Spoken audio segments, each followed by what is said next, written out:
mic, one, two, three. Hello, hello, test mic, one, two, three. Test mic, one, two, three.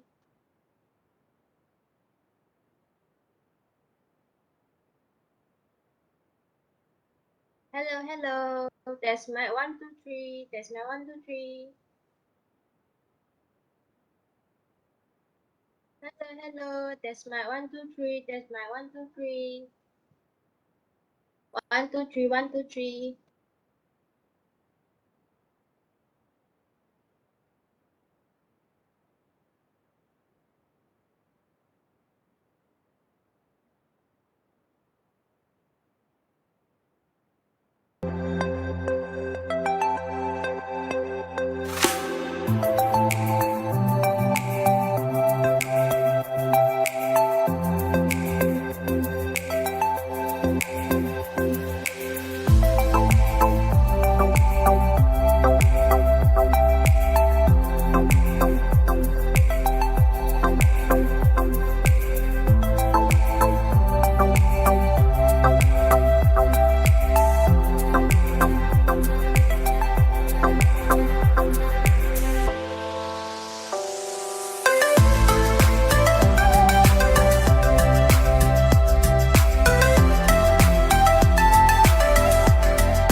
Fine, I'll share my story.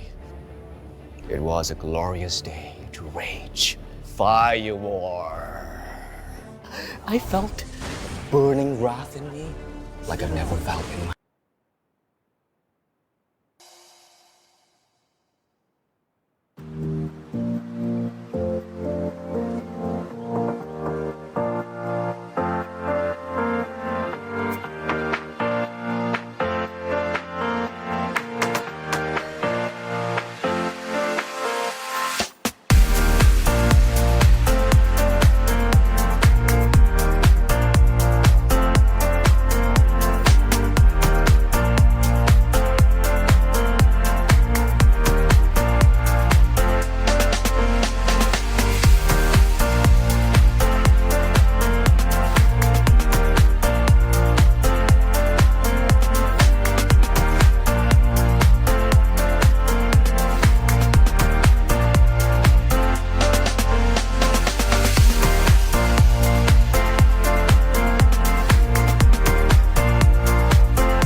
Get bigger discounts on 12/12 with Lazada Bonus. Simply collect from 5th to 14th December. Save 10.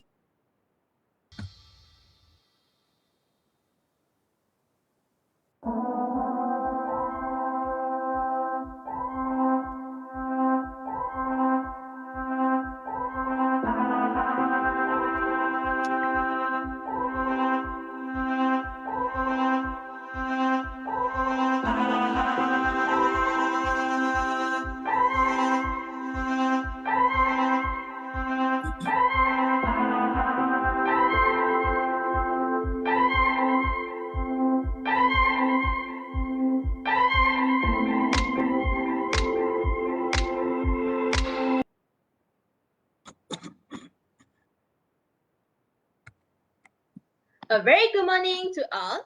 Please allow me to facilitate the program here in English. We would like to send a warm greeting to all of you.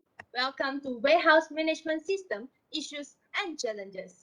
Ladies and gentlemen, before we begin, participants are also reminded to scan the QR code for the attendance purpose and fill in the 3 secret codes in Google Form provided at the end of the session.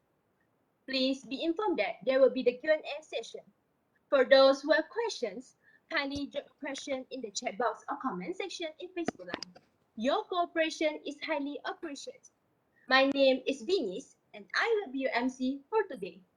First of all, guests are reminded to mute your mic to avoid interruption, and please switch on video camera throughout this session. Now, our first secret code is put away and picking. I will repeat again. Our first secret code is put away and picking. Before we start, let's begin our event with the national anthem Negaraku and Biruwana.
Bina Nusa, bina dunia sejahtera.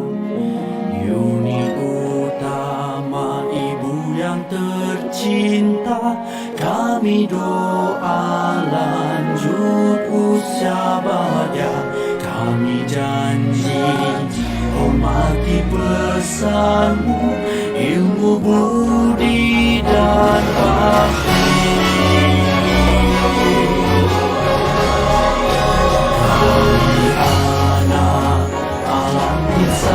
Tuhan membara langit biru mencari ilmu, berteman kebudimanan, bina nusa bina dunia sejahtera. Uni utama kami doakan untuk bahagia.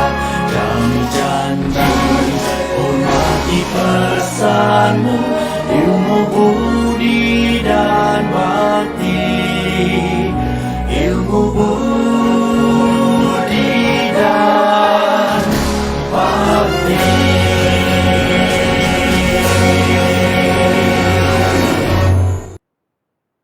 Without further ado, allow me to initiate our webinar.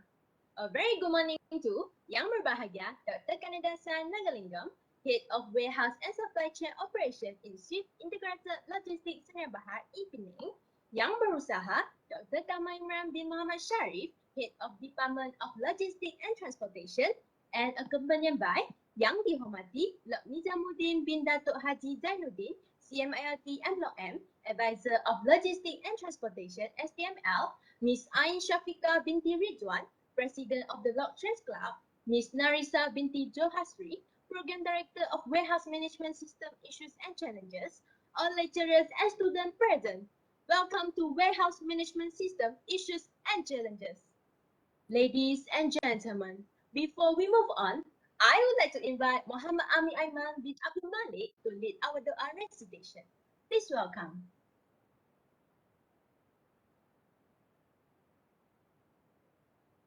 We begin our event with recite Al-Fatiha.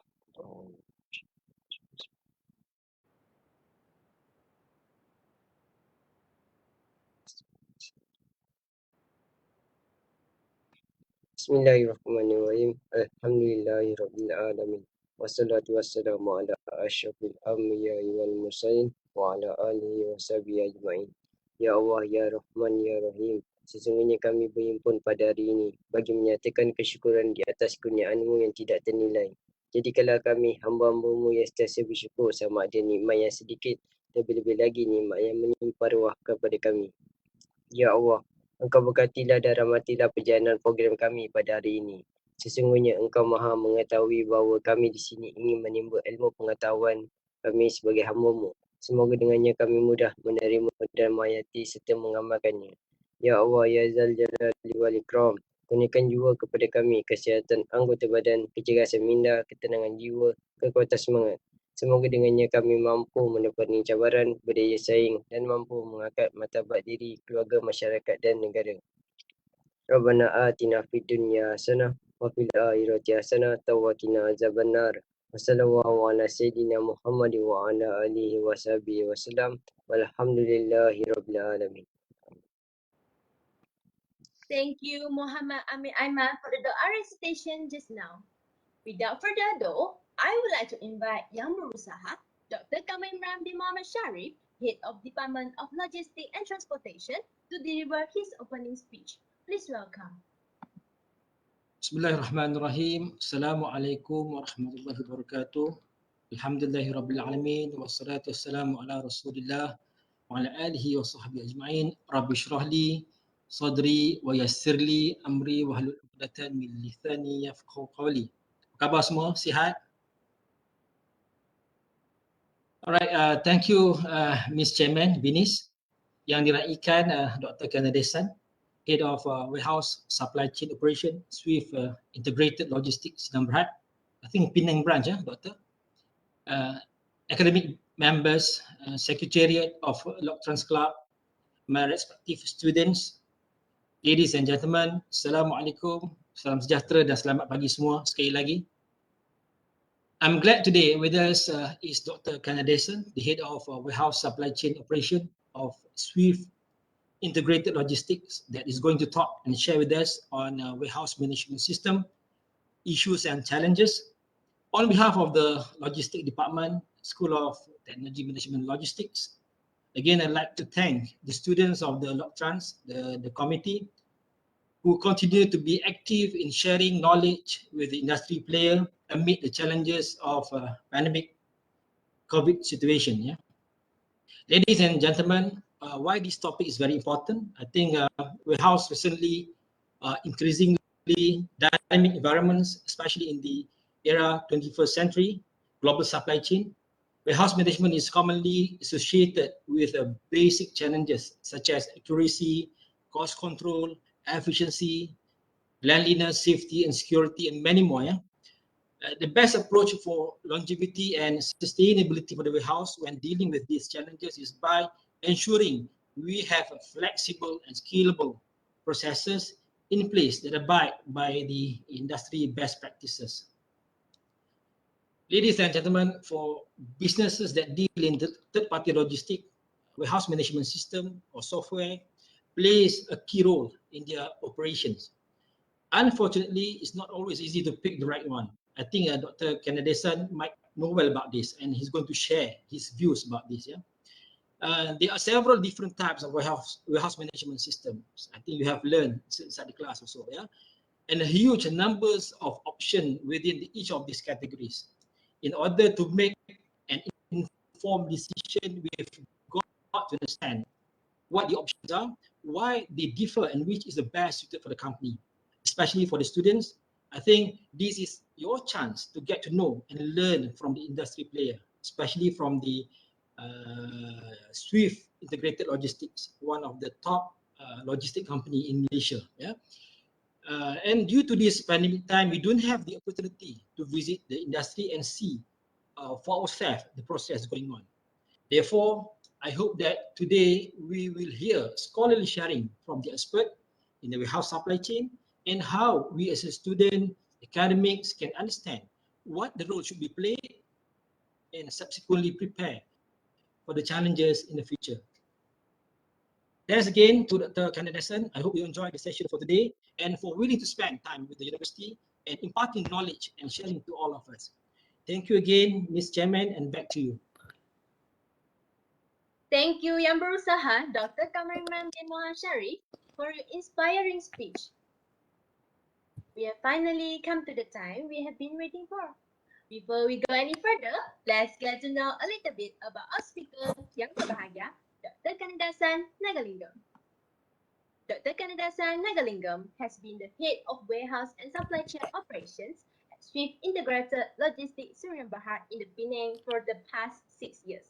In 2010, he was also the warehouse manager at MIC Integrated Logistics Sdn Bhd in Penang.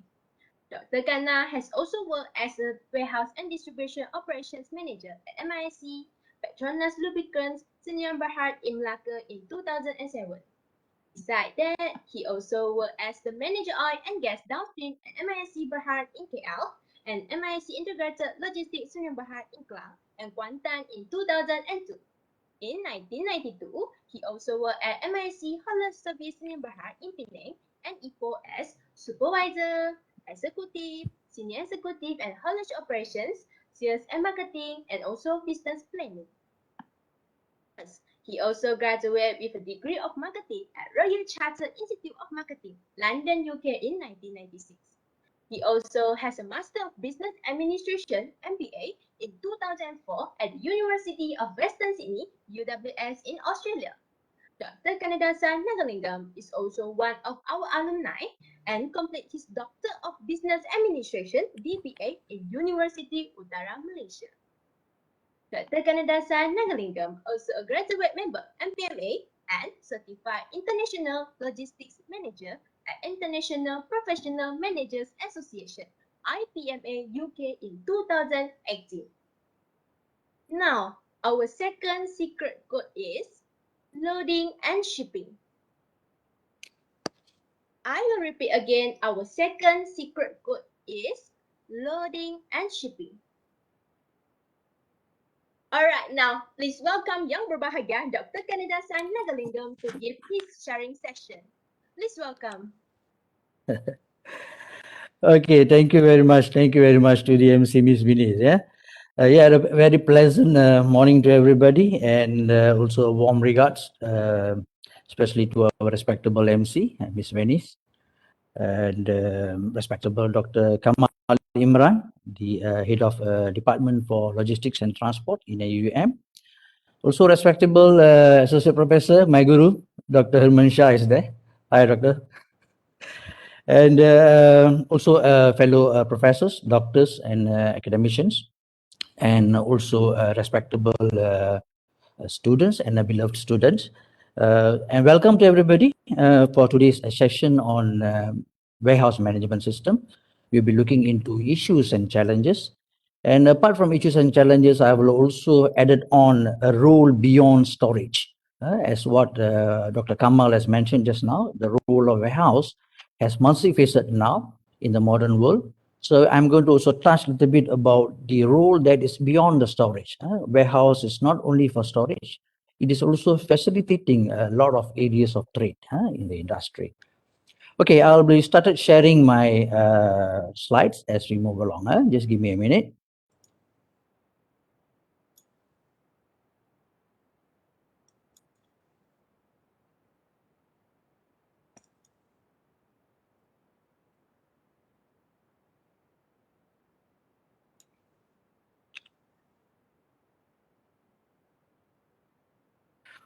Okay, all right, we start. And thank you very much for being here today as we go along and we share some of the ideas and also information on warehouse management.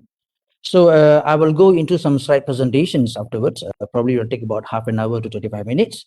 And then we can move on to Q&A sessions where we can share more greater ideas and also understanding on warehouse operations, right? So our agenda today is actually covers about 9 segments. And the first is that I'm going to talk a little bit about the background of the warehouse, the roles and the functions of warehouse, warehouse clusters and also warehouse type. And then we look into the warehouse services that we have and the processes or the activities that is done in the warehouses. What are the essential equipments being used in the warehouse? The challenges and the risk. How does the risk is going to impact the organization, the business, as well as people who are working there? And then finally, we look into what are the significance of the warehouse to the business and also to industry. So we're going to into the whole network of supply chain, and then we see what is the role of the warehouse there, and why warehouse has a role beyond storage activities. Yeah. So this I will skip because I think Ms. Venice has given a very lengthy layout on my credentials. So I will skip on this. Right, let's move on. First of all, on the warehouse background, all right, a warehouse is basically a commercial building which is used for storage of goods, right? It is just a simple building, and then we keep goods there and we innovate ourselves in the way that we keep the goods, or we store the goods, and the way that we handle the goods, right? And warehouse is predominantly a transit center. It is a hub where people move their product and keep it there temporarily, and then they ship it out, either to inland distribution or to overseas. And basically, who uses these warehouses? These are the people, some of them. They are the manufacturers or pengilang, importers, exporters, wholesalers, distributors. Customs department also use warehouses. All those barang-barang yang depa rampas and depa sita, they have to find a place to keep all these things. They also use warehouses. Logistics and transport operators are also one of the main players in warehouse environment. We have farmers, we have fishermen, we have planters, and we also have consumers like you and me, right? We also use warehouses in a way. And technically in our house also we have simple, small warehouses, right? We have our storeroom, which is also a kind of warehouse where we keep multiple items. We have our refrigerator, yeah, in the fridge. We keep a lot of things there, right? So it is also technically a warehouse. And our house also is also technically a warehouse because we keep all our things there, TV, sofa, dining tables, and so on and so forth, cupboards, So warehouse has different facets and different requirement and also different purposes. Yeah. So these are some of the warehouse background. And ideally, a warehouse are located in seaport areas, airport areas, railways. Those days, these railway sectors also play a active role in warehouses, but nowadays it has reduced its role. Of course, industrial area are the main thing where warehouses are located, and also other preferential areas like inter-highway sectors, business distribution taxes, business sectors, and also some of the strategic locations, right?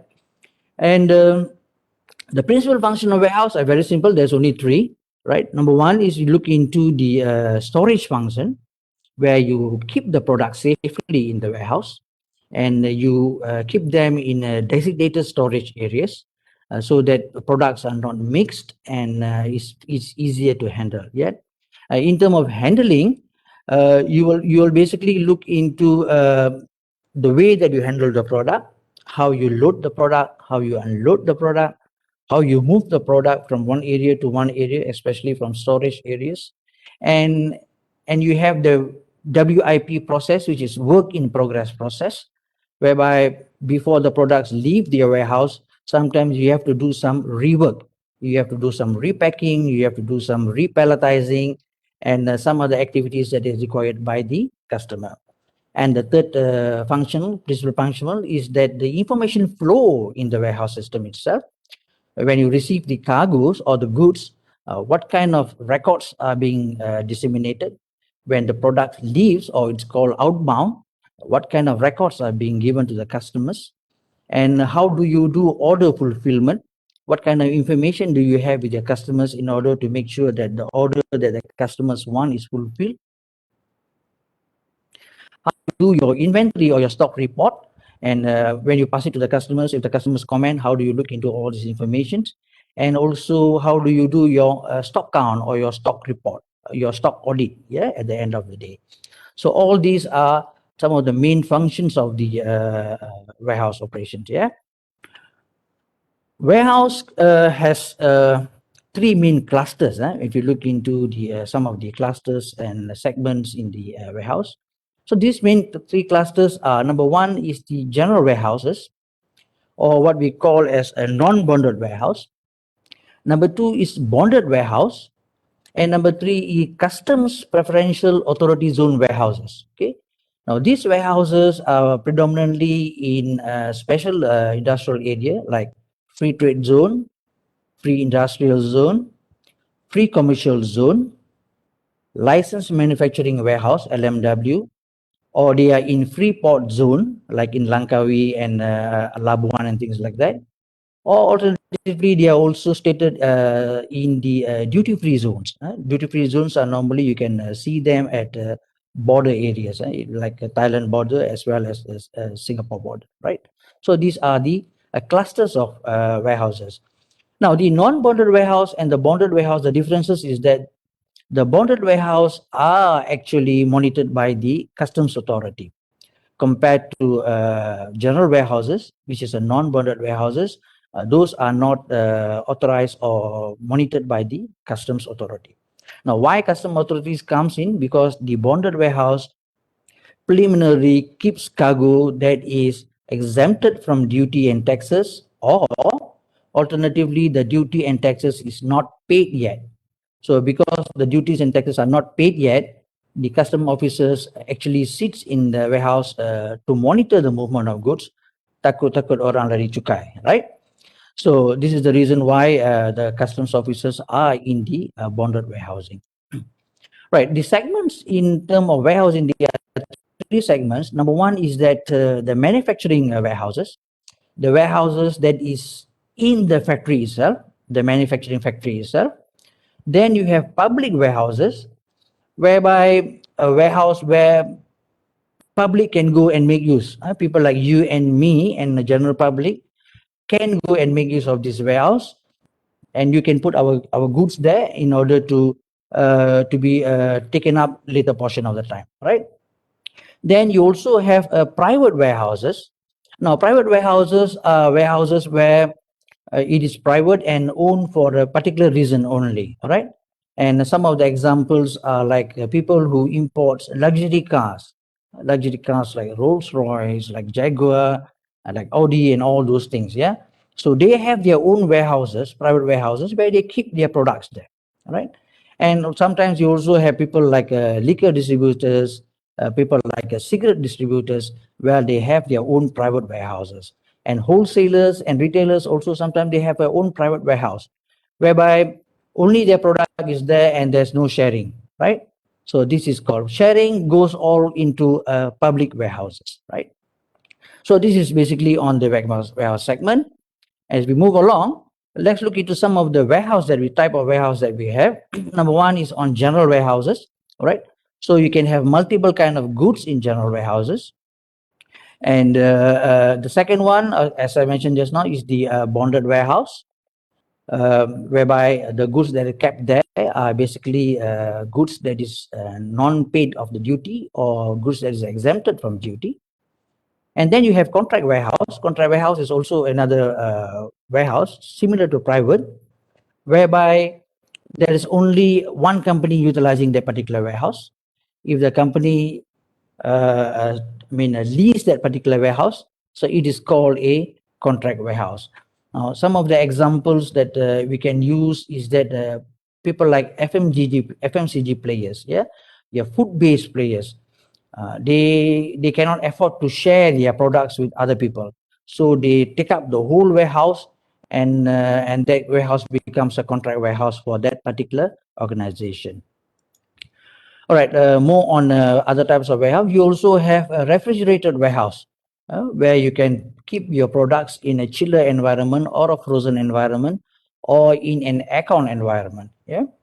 And alternatively, you can also put your products in a reefer containerized storage. Now, this reefer containerized storage is actually a container, a 40-footer container or a 20-footer container, but it is in sort of an aircon unit. Yeah. So you can have sometimes people transport perishable items, so they require this sort of an air-conditioned storage or a chiller storage. And sometimes chemicals are also brought from overseas into Malaysia, and these chemicals require lower temperature storage areas. So these containers can be used for this kind of storage areas.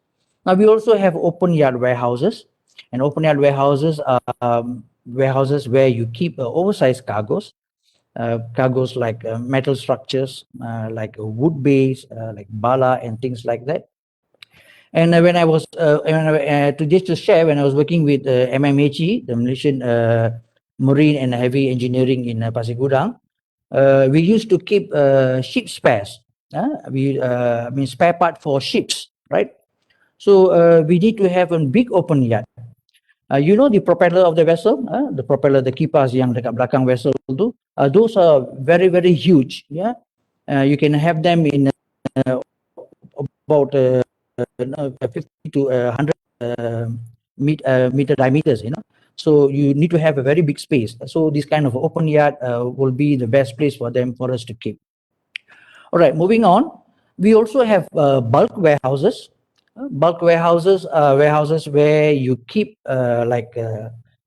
raw sugars like corns and the chemicals like sulfur. These are in a bulk environment, right? If you walk into kind of you can see timbunan of like a bouquet of all this. If you can see some of the things here, right? So it is like a mountains of small mountains of goods. Yeah. And you also have a special commodity warehouse. A special commodity warehouse is like example like rice, where you keep only rice, or like sugar or flour. And these are the special commodity. This particular warehouse only have one kind of commodity. No? And one of my warehouse also has rice.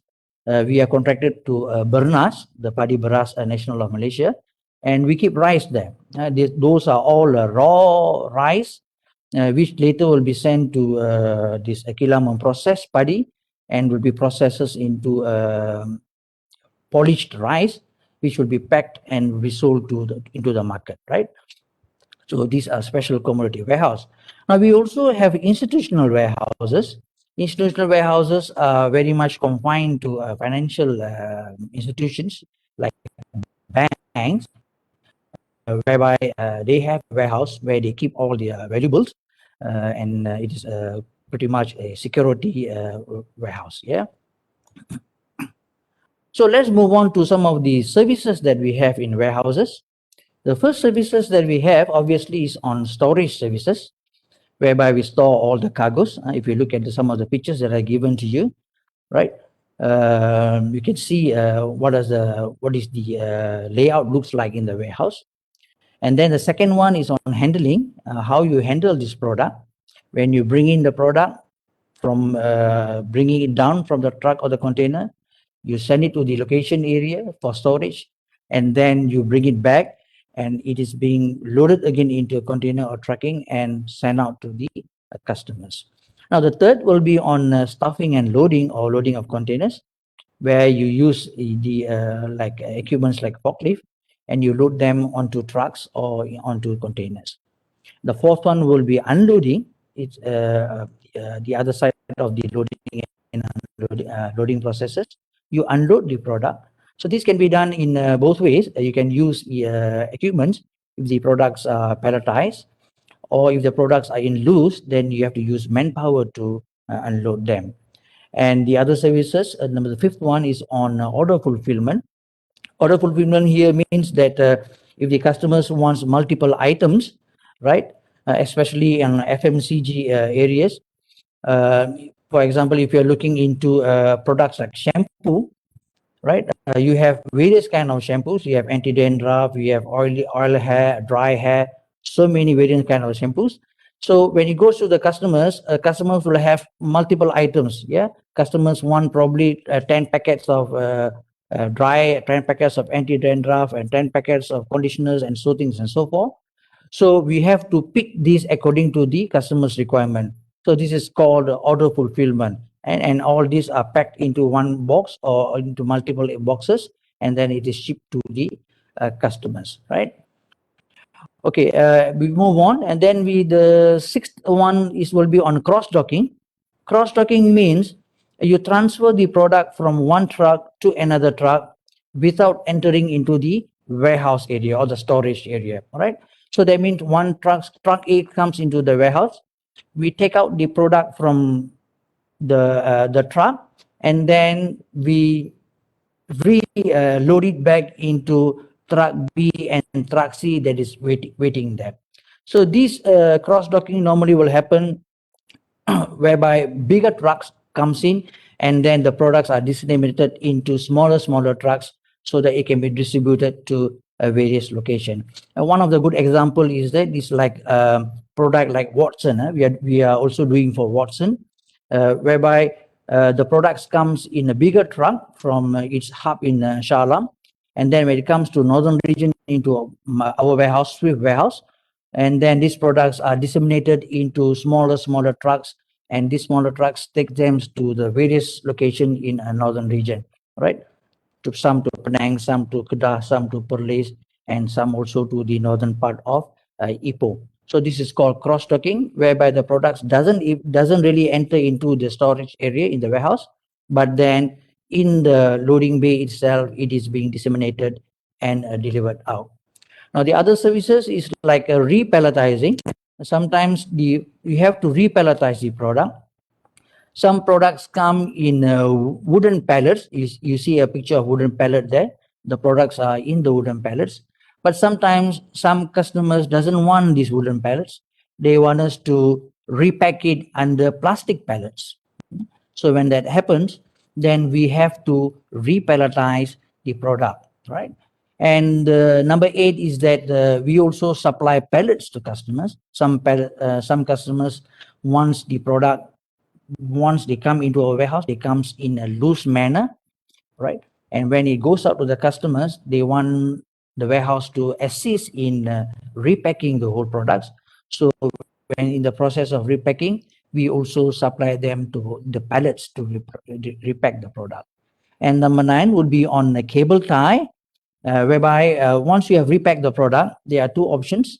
You can use the number 10, where you shrink that RAM with the plastics, right? And alternatively, you can also cable tie them with the straps. Yeah. So these are the some of the services, and more. We also do labeling. Labeling is also very important, because sometimes when before you ship out the product, you label the pallets or you label the boxes, telling that box A is this product, box B of this product, and box C of this product. And in some warehouses, we also do kitting processes. Kitting processes means that you assemble, you do some part assembly. Like if you example is that if you buy a handphone, the wire comes differently, the what do you call, the plug comes differently and things like that. So we pack it into a one packet and then we put it into one box. This is called kitting processes. Yeah.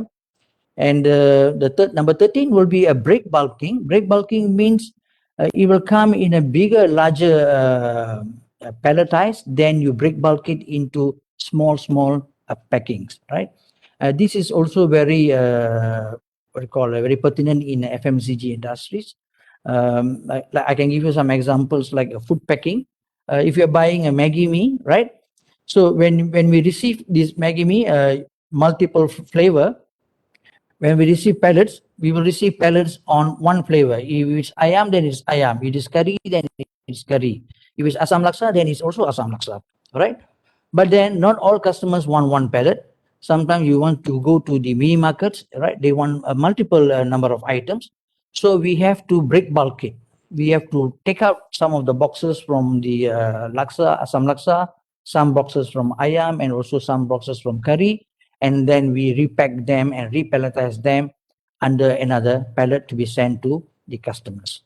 We also do some repacking work, whereby normally we repack them from also from bigger pallets to smaller pallets, or bigger quantity into smaller quantity. And we also do rebagging. Rebagging normally happens is that when you receive products in what we call as jumbo bags, big bags. Each bag will probably about 1 metric ton, and then we rebag it into smaller items, like 25 kg bag, 10 kg bag, or 50 kg bags, right? So we do this kind of rebagging in the warehouse, depending on your customer's requirement. All right, that's on warehouses. Now let's look into some of the processes or the activities that we have in warehouse. Yeah. Now the number one process is what we call as docking process, or easily to be known as parking process. Yeah. Because when you enter the warehouse, you have to park your containers or your truck at a designated area, right? You cannot be parking at various areas, right? And when you come in, there are specific place or specific loading bay where you are assigned to park your product, so that this loading bay is ready to go undergo the process of unloading or loading of the product, right? So obviously the second process will be receiving process, where you receive the cargoes. Yeah, you use the forklifts or you use the pallet trucks to go into the container or the trucks and retrieve the cargo from the trucks and put them in the floor of the warehouse, right? So this is called receiving processes. And the third process is what we call as storage, put away or storage process. Once you receive this cargo, then you assign them into a storage area. You bring the cargo from the loading bay area, and then you send them to a storage area, a designated storage area. All right. So that would be the process of put away or storage. Now the fourth process will be what we call as picking processes. This process will start when customers orders from you. They say, I want a product, I want Maggi mee with ayam flavor. So when this happens, the warehouse personnel will go into the places where the product is stored, and then they pick down the product. They pick it up, pick it down, and bring it down, so that we can do the next process, as what we call as work in progress process. Here, what we do is that we repack them if it's required. We do some labeling work, and we break bulk them if it's required. So this is the area or a zone where we do some additional reworking activities, right? If reworking activities is not required, if the customers wants the whole pallet or they want many more pallets, then the whole thing will be shipped without any work in process, right? And the sixth process will be on the delivery process or the shipment process. Once the product is picked, once the product is packed, and the product has undergone some documentation work, this product will eventually be loaded into the trucks or the container, and it will be delivered to customers in Malaysia or in overseas, right? Now, the seventh process will be on the inventory management process, where in the inventory management process, basically we look into the inventory reports, how much stock we have, how much stocks that comes in, and how much has gone out. We look into a cycle count processes, whereby we do a cycle count checking over the product. If there's 10, we have taken out 5. We want to make sure balance is 5. This is what we call cycle count. And periodically we do audits to ensure that this cycle count is correct, right? And some of the equipments and tool that we use also has a process, especially the warehouse, the forklifts, the pallet jacks, and also the pallets, right? We have some processes that we have to go through. And number 9 will be the housekeeping process. Housekeeping process is also a very important process because as you can see there, it is the first principle towards safety. A clean and arranged and a proper managed warehouse is a safe working environment, right? So housekeeping is a very important process in warehouse operations. All right, now let's look into some of the essential equipments that is being used in the warehouse. Number 1, obviously, it is racking, right? I'm not sure of how many of you has actually visited warehouses, right? But I'm pretty sure as a student, most of you wouldn't have had the chance to visit warehouses. But nevertheless, this is how rackings looks like. These are structures where it is built for you to keep all your pallets, yeah, so in this manner, right? So number 2 will be material handlers, tools or equipments that we use, like forklifts, pallet trucks, reach trucks, and also pallet jacks. So these are some of the equipments that we use in the warehouse in order for us to carry the product from one end to another end. And we also have pallets. We have wood-based pallets, and we also have plastic-based pallets that is being used. And the others are what we call as dock levelers. Dock levelers are a platform that is being used for us to load and unload products from the truck. Because between the wall of the warehouse and also the body of the truck, we need to have a platform that can be used for forklifts to travel inside that trucking or the container in order to bring out the cargoes, right? Alternatively, we also have a mobile ramp, right? In certain warehouses, they have additional equipment like this mobile ramp, which they can use to bring down or load the containers. And we also have a conveyor environment in warehouses. Some warehouses will use conveyors to transport the products from the picking area to the work in progress area, so that you save time in terms of traveling with the forklifts. Yeah, so this is all being done. And moving forward, we started using automations in warehouse environment. We have AGVs, automated guided vehicles.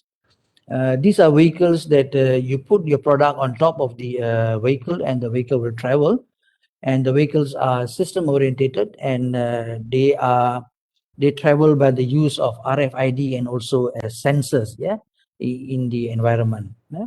So it will help to lower or reduce the use of forklifts in the warehouse environment.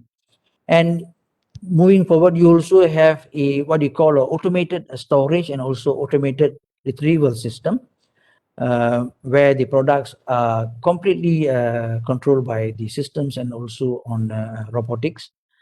They does the storage for you, and they does the picking for you based on the information that is being fitted into the systems. Yeah.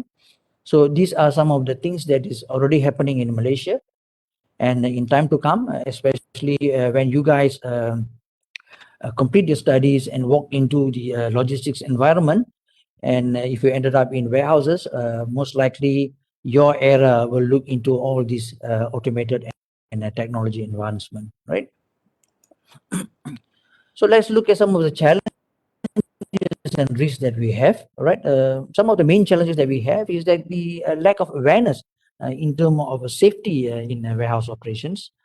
This is one of the major area because the warehouse environment is a very dynamic operations environment. It is not a stagnant environment.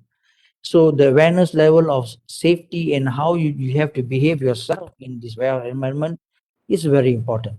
And it is also a very challenging act to ensure that everybody act or behave properly.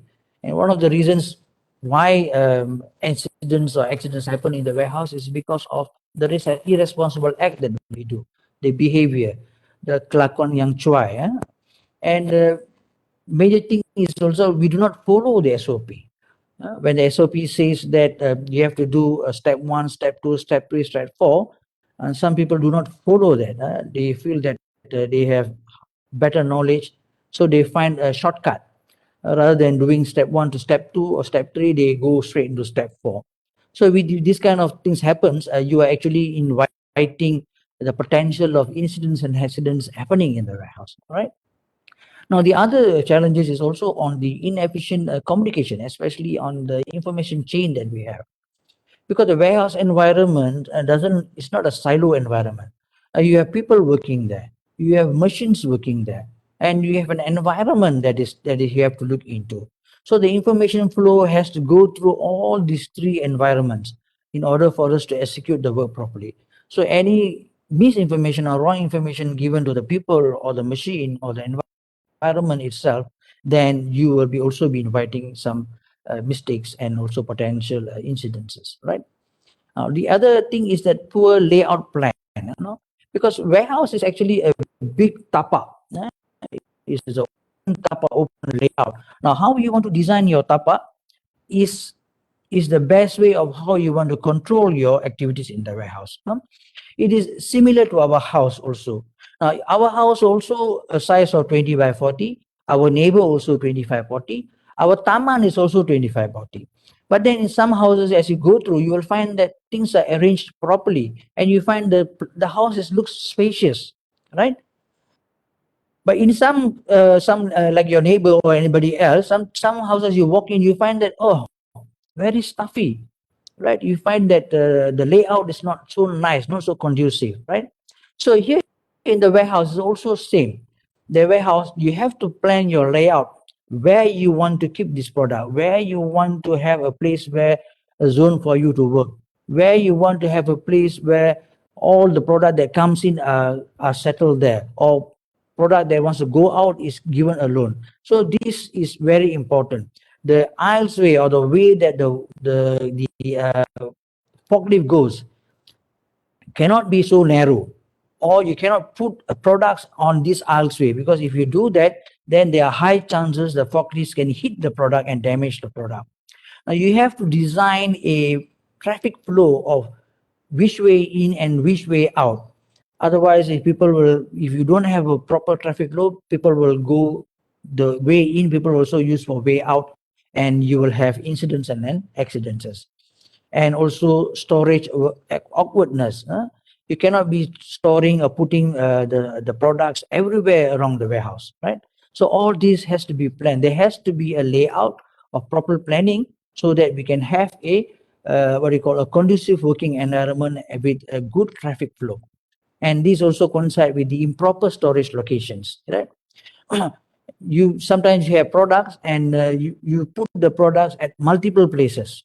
So what happens is that later when you want to pick the product, you have to travel to many places in order for you to pick the product. So this will help to ensure that the time is saved whenever you're doing the operations. And we also have globalization effect. Because of globalization now, the warehouse has taken up multitasking. All right, it is not just to bring in the cargo, store the cargo, or to take out the cargo. Nowadays, a lot of other functions. We need to do a lot of multitasking, like repalletizing, labeling, and not only that, updating into their system, customer system, and our systems, so that everybody will have a live inventory reports. And this globalization has also changed the way that warehouses are managed today, because warehouses has become the forefront of supply chain now, and we are looking into 3PL services, 4PL services, 5PL services, and now even up to 10PL services. And then we have a lot of automations now in the environment. Those days it was purely manpower, right? But now we have manpower plus automations or equipments that being used, and we are using systems to assist us in terms of warehouse operations. Those days are very manual. Nowadays we have systems, because by the systems we know where are the locations of the product and the quantity of product. We use barcoding, we use scanners to ensure the products that we pick are right and correct in terms of numbers, the quantity, and also the product codes, right? And moving forward, we are also now in the world of artificial intelligence, yeah, where the use of more assistance of robots and systems are now taking places, yeah. So these are all challenges and risks that warehouse got to put forward. The more we remain traditional, the more we are going to lose out to future customers, right? And now with online marketing, yeah, people want everything fast. Yeah, people order, yeah, you just pick up from the warehouse, then you ship it out to the customers as soon as possible. So all this requires high-tech systems, investment in high-tech systems, and also on artificial intelligence, right? Okay, we move along with more challenges and risks. So in warehouse, what you can expect, the risk of fire, right? So risk of fire can happen when you have issues like flammable products in your warehouses. Probably your electrical wiring has some issues and problems. So you have risk of fire in your warehouse.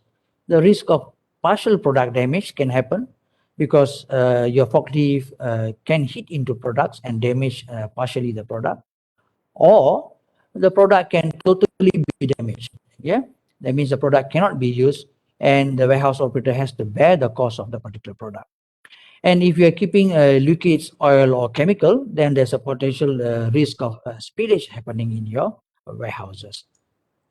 And there's also some risk of flood if your warehouse is situated in a lowland, and risk of equipment malfunctions. Your forklifts or your equipment also can get malfunction.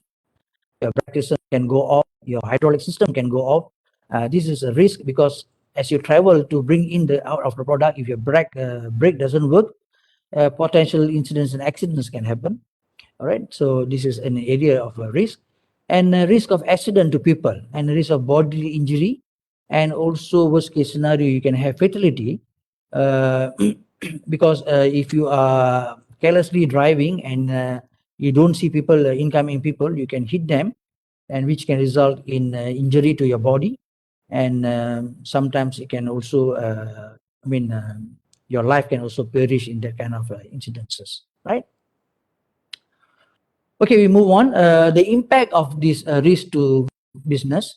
So when risk happens, like some of the risks that I've shown earlier, what will happen is that financially you have some loss because you will have loss in revenue, right? Your business will be lost. Your customers may not be happy with you, and they may decide to what do you call, seize your contract or stop your contract, right? And sometimes they will lose confidence in you because they think that you don't have the skill or to take care of their product or handle their product. And if that happens, you will have a reputation loss in the market. People will think that, oh, your warehouse, this warehouse is full of accidents. I don't want to keep my product there. So people have reputation loss. You will also have relationship loss with your current customers. Current customers will feel that when they lost their confidence and you lost your reputation, the relationship will lose. Products can get damages, all right? And some of the product has to be reworked, and the cost of rework has to be bear by the warehouse operators. And these will incur a lot of loss in productivity, loss of time, loss of effort, and also absorption of loss of costs because of our negligences. And these will increase the cost of doing business. All right, your cost of doing business will go up, and your margin will go down. And at the same time, this risk will provide you with potential of incident accidents in your warehouses. We don't want a warehouse where you have a lot of potential of incident and accidents, because if that happens, then the potential of people to get injured in the warehouse environment will be greater, and also the potential of fatality, right? So if this were to happen, what will happen is that the authorities will come and they will temporarily close your warehouse, right? And in some cases, if you have a high fatality, then they will permanently close your warehouse. So as a business oriented organization, you will lose this business. And not only you will lose in business, people who are working in that environment also will lose their job. So this is some of the impacts of risk in warehouse operations, right? So now we look into the significance of the warehouse and business in the industry. Yeah? So I am going to bring you along with the sorry, give me a minute. I'm going to bring you along with the in the network of a supply chain, and where does this so-called warehouse is going to be and how it's going to support the industry. And then we look into some of the roles that the industry facilitates or the warehouse facilitates beyond the scope of storage itself, right?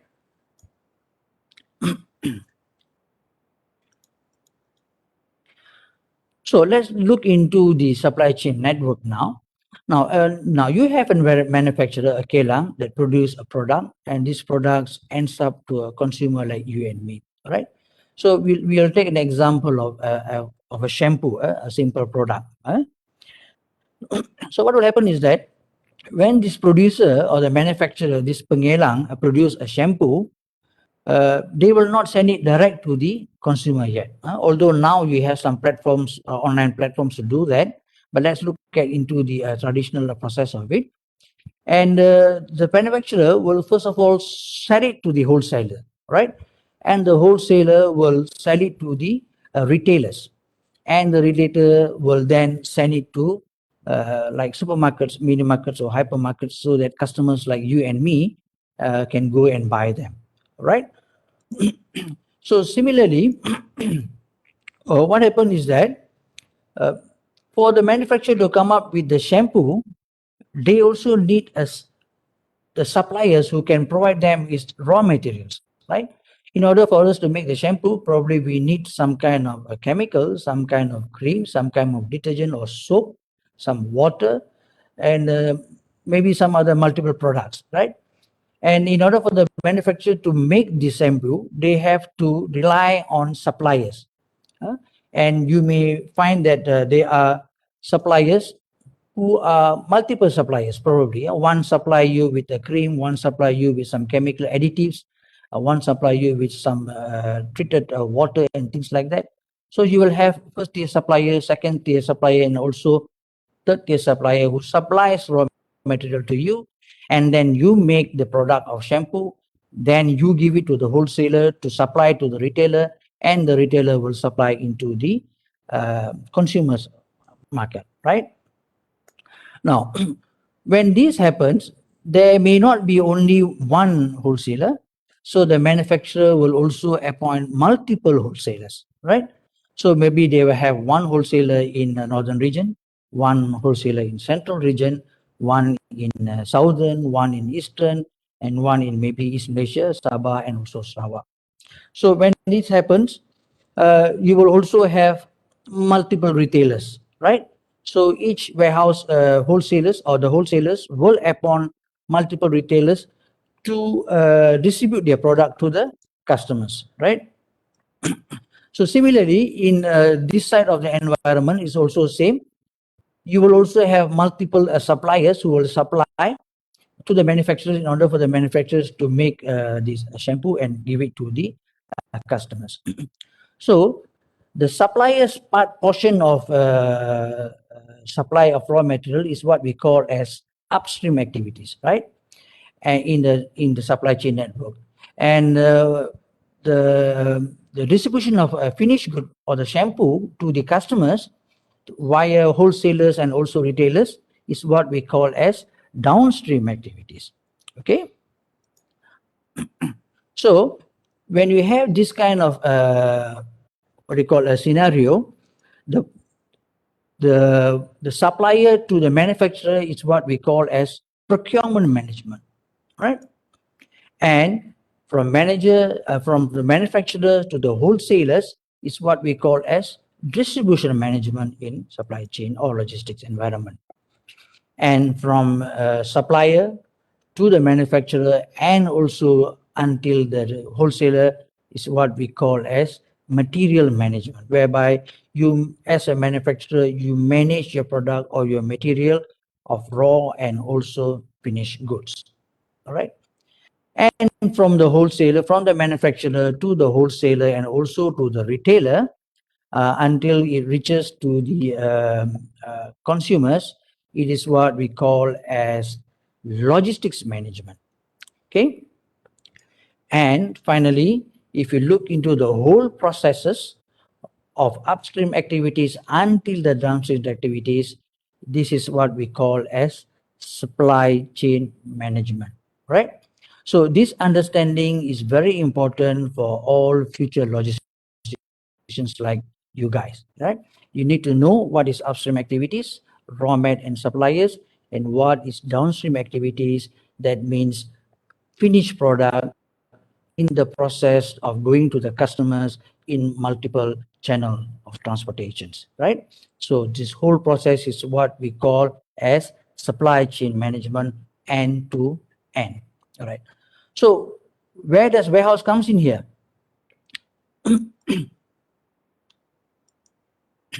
Oh, sorry.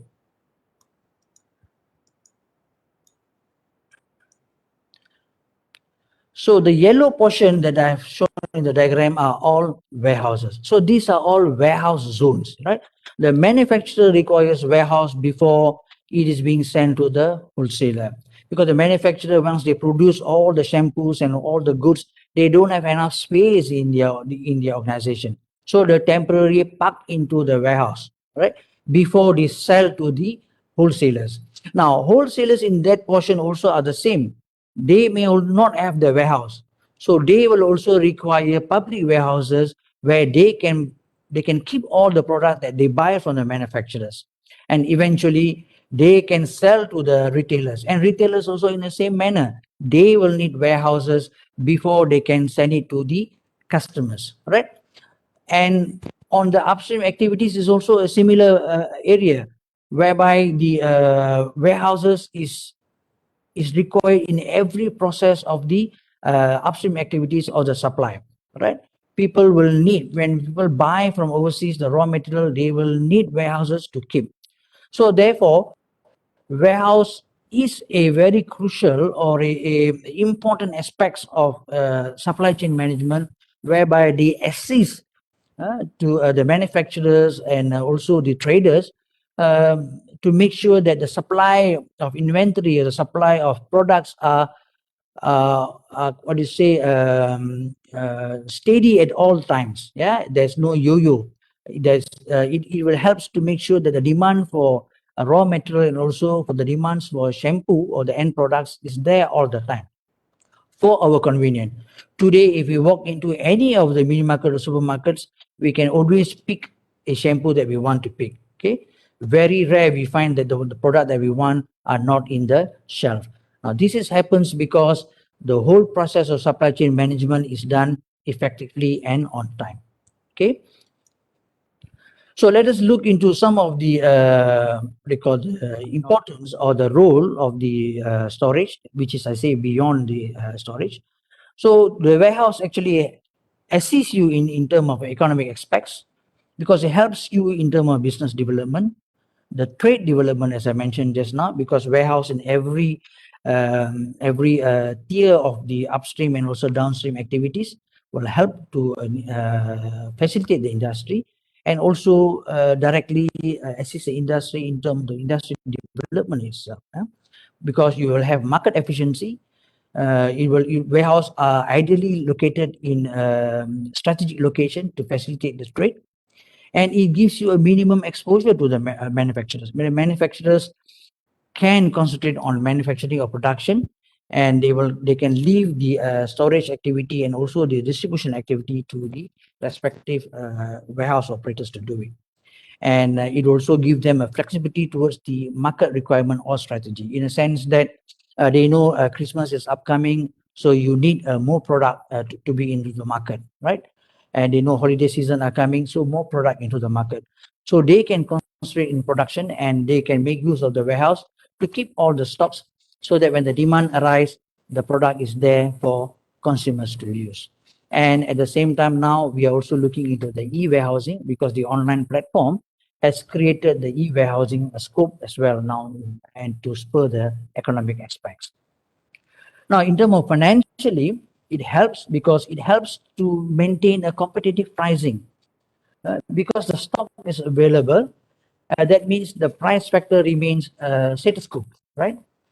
If the stocks are very yo-yo, that means when you want, there is no stock and the demands goes up, the price factors will go up, right?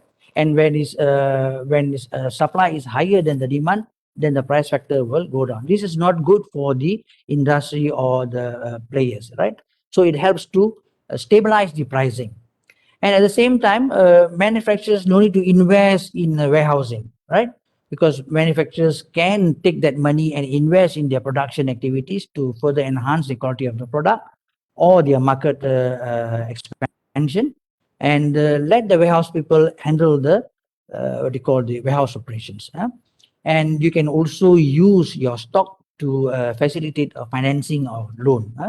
In some areas, you can hedge your products in the warehouse in order to get some facilities in terms of financing, right? And of course, a great deal of help in terms of marketing aspects, because the warehouse will assist to make sure there is a continuous flow of product into the market. It will assist in terms of brand development to make sure that when people say, this brand is always available in the market, I like this brand. So it will help to develop that particular brand. Otherwise, if you buy a product, then you see that the product is no more, the brand, the name of the brand will be tarnished or will be lowered, right? And it also minimizes the risk in terms of the demand of the product. When the demand is high, the warehouse will ensure that the stock is sufficient to be supplied into the market. And the warehouse also will help to sort of differentiate the requirement for in terms of the product. Okay, some products are sensitive, especially food product and also FMCG products. You cannot mix the products in with other people. You cannot have a food product side by side sitting beside a chemical product. That is totally wrong, right? Because that will affect our health. So this warehouse will cater this kind of environment, where goods are separated, or you will have a contract environment. Only one kind of goods are kept in the warehouse, right? And also the time utility. Warehouse will assist in terms of time utility, where it can provide you with the high and low supply in terms of requirement. And at the same time, it will also assist to ensure customer satisfaction by providing you a continuous flow of product into the market. And in terms of IT development, yes, we are having a lot of development here because a lot of warehouses now are looking into electronic devices. We have e-document. We are going a lot of things. We're going on paperless. We have data interfacing. We have systems. We have barcode. We have radio frequency RIDs taking places, and we also have artificial intelligence being developed in the warehouse environment. So, in the aspect of IT development, a warehouse is now playing a major role. And of course, in terms of operations, it is what they call a crucial factor because it provides a lot of efficiency in terms of product movement, in terms of packing of product and kitting processes, making sure that you deliver them on time and deliver fast, and deliver the correct product at the right time, at the right place. And with a lot of measures in place now, you also assist to reduce the number of incidents and accidents that is happening in the warehouse. and you are very flexible towards your market requirement, right? And in terms of supply chain aspect, the holistic picture of it, it enhances the transportation and haulage optimization and also efficiency. It also enhances the distribution optimization and also efficiency.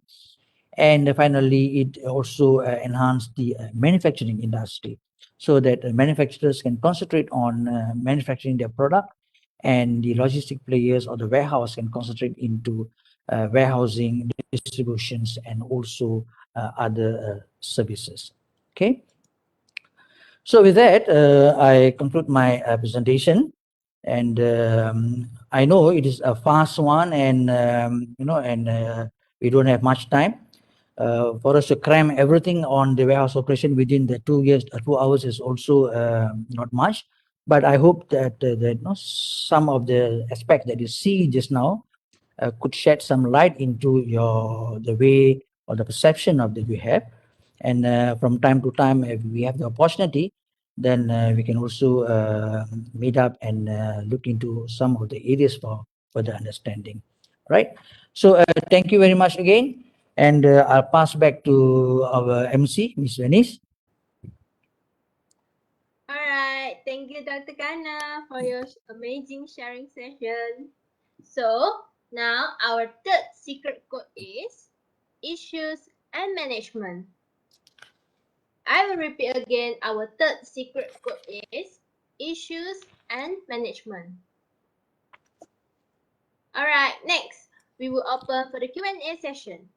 For participants who have questions, please drop your question at the chat box below. So, Dr. Kanai, now we will open for the Q&A session. Yes. All right. So here are the first question from student Nadia. Okay.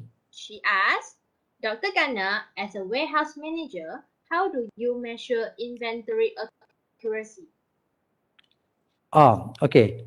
Hi, Nadia. Thanks for the question. All right. As a warehouse manager, how do you measure your inventory accuracy? There are a few ways that we can do it. Number one is to have a cycle count. All right. And with the cycle count, you can do that. You can count the number of products in the warehouse. You can do that on a daily basis. You can do that on weekly basis, or you can do it on monthly basis. All right. And at the same time, when you send a product out, eventually you will send an inventory report to a customer.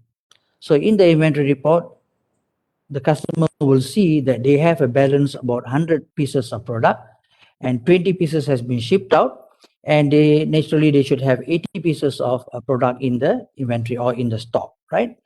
So when you send those report to the customers have a look at it, and they will also cross check with their own system and in their own balance, and they verify, yes, this is right.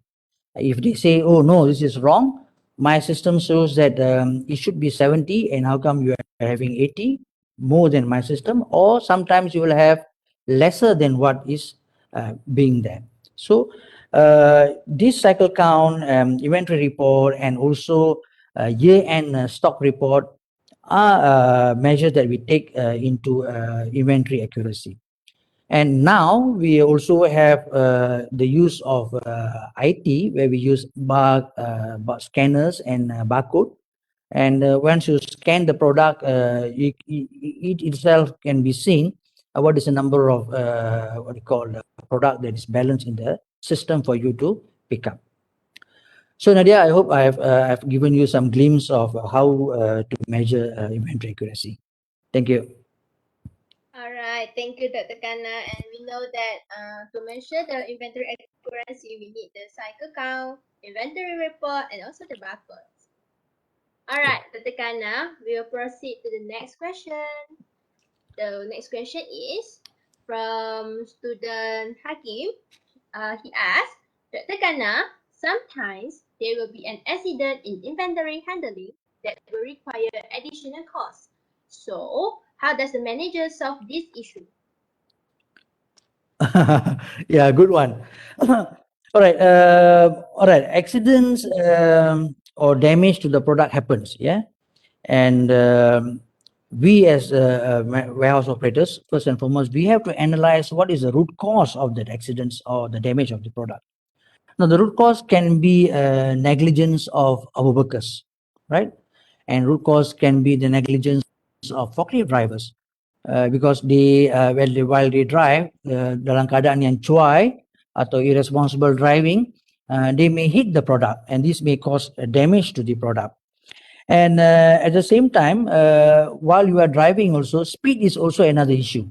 Because if you overspeed, the product can strike from the fork of the warehouse and fall down, right? And sometimes you have new drivers, drivers yang belum cekap lagi, tak cukup skill lagi. These are the people sometimes are vulnerable to make mistakes, and when they make mistakes, products get damaged, right? And there are also occasions where root cause like rushing. People say, I mean, the truck is coming at this time, so you have to make sure the product is ready. People rush to work, rush to complete the assignment. When in the process where they're rushing, they make mistakes. So all these are what you call, we have to find out the root cause, why it happens. And then, of course, there has to be what we call as continuous awareness and also risk sharing processes. Once you know the root cause, you have to sit down with the people and give them the awareness on how it works and what are the risks that is involved, right? So in order to do that, we have what we call as toolbox meeting. Okay, a lot of industry use every once incident happen or accident happen, you call all the people and you share how the accident happened and what is the reason the accident happened, so that everybody is aware of that particular incidents and accidents. Now, some areas of accidents, glaringly, I mean, the issue with the drivers. But in some areas, you will know that it is also equipment that's contributed to the accidents. So if it's an accident that contributed to the accident, then the rest of the bill has to know that machines can also sometimes has malfunction. So when you have this awareness, when you have this sharing of knowledge, then you can eventually reduce the number of incidents and accidents, right? And last but not least, we also have disciplinary actions for our workers who are involved in accidents. When we do investigate the root cause, and we find that this guy is chuai and he does not, is very irresponsible in the way he do things. So we have to take up disciplinary actions so that it will be a lesson learned for everybody as well. So Hakim, thank you for the question. Hope that I've given you some clear picture on this. Yeah, Dr. Kana, we know that we need to find the root of problem and solve it, and also find the workers and sharing with them about the problem. Yes, correct. All right. So, Dr. Kana, here are the next question from Kavinesh. He asks, for example, there is unexpected demand happens and our buffer stock not enough stock, and external suppliers also cannot get help on that particular short time. What's the best action should take and how to prevent it in future, doctor? Okay, good one, Kavinesh. All right. Now the challenges and you're talking about unexpected demand, is it? Sorry. Yes, unexpected demand. Unexpected demand. Okay. Now, in order for us to cater for unexpected demands, there are not any particular method or things like that, but you can use the system to assist you to trigger the pattern of the demand. Okay. Now, if you have certain products, you will know that the product has what you call a pattern in the calendar. You will know that maybe the first quarter, the demand is low, the second quarter, the demand is high, the third quarter, it is midway, and towards the end of the year, the demands becomes low. Okay. Now, if you have this kind of historical data in your system, then the system can trigger to you and say that, Mr. Kana, next month you can expect this kind of volume, or the next quarter you can expect this kind of volume, or you will have a slowdown in volume, right?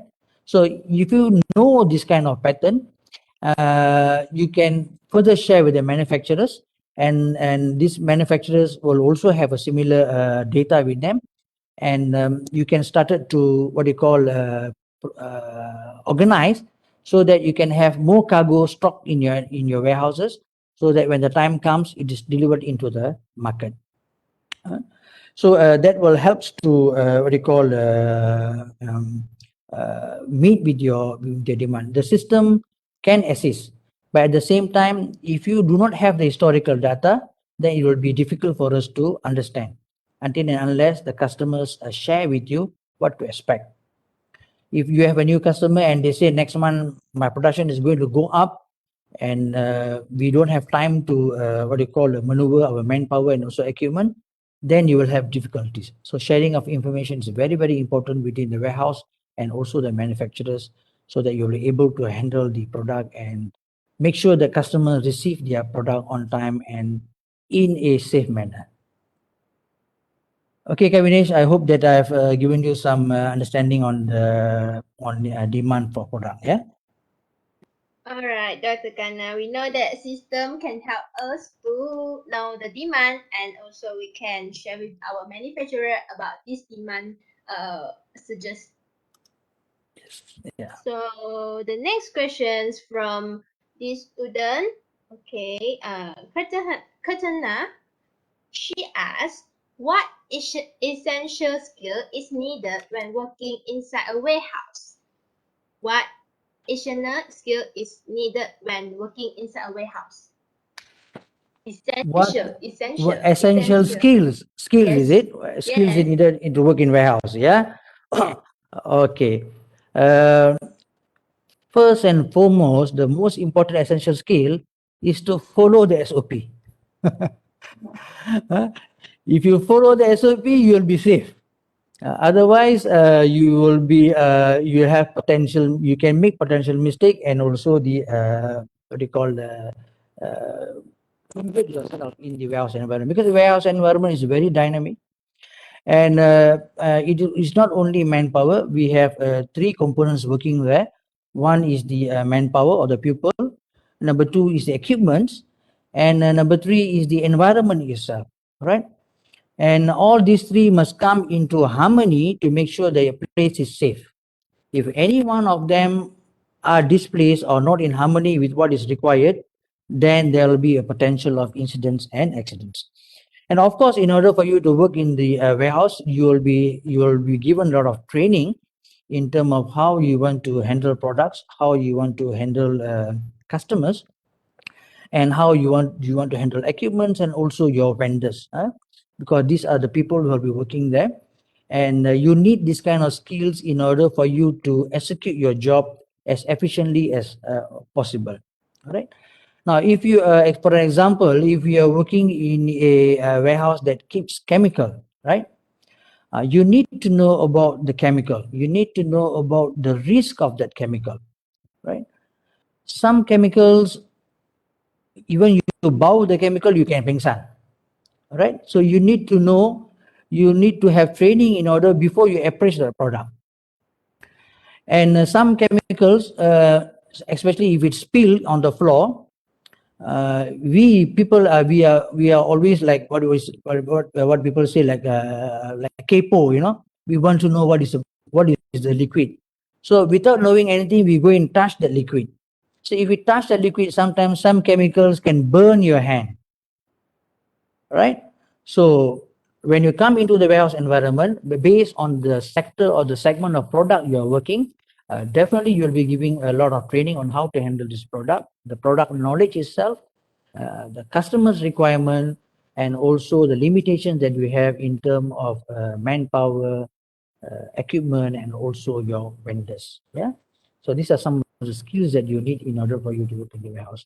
But not to worry, the warehouse nowadays are not like olden day warehouse.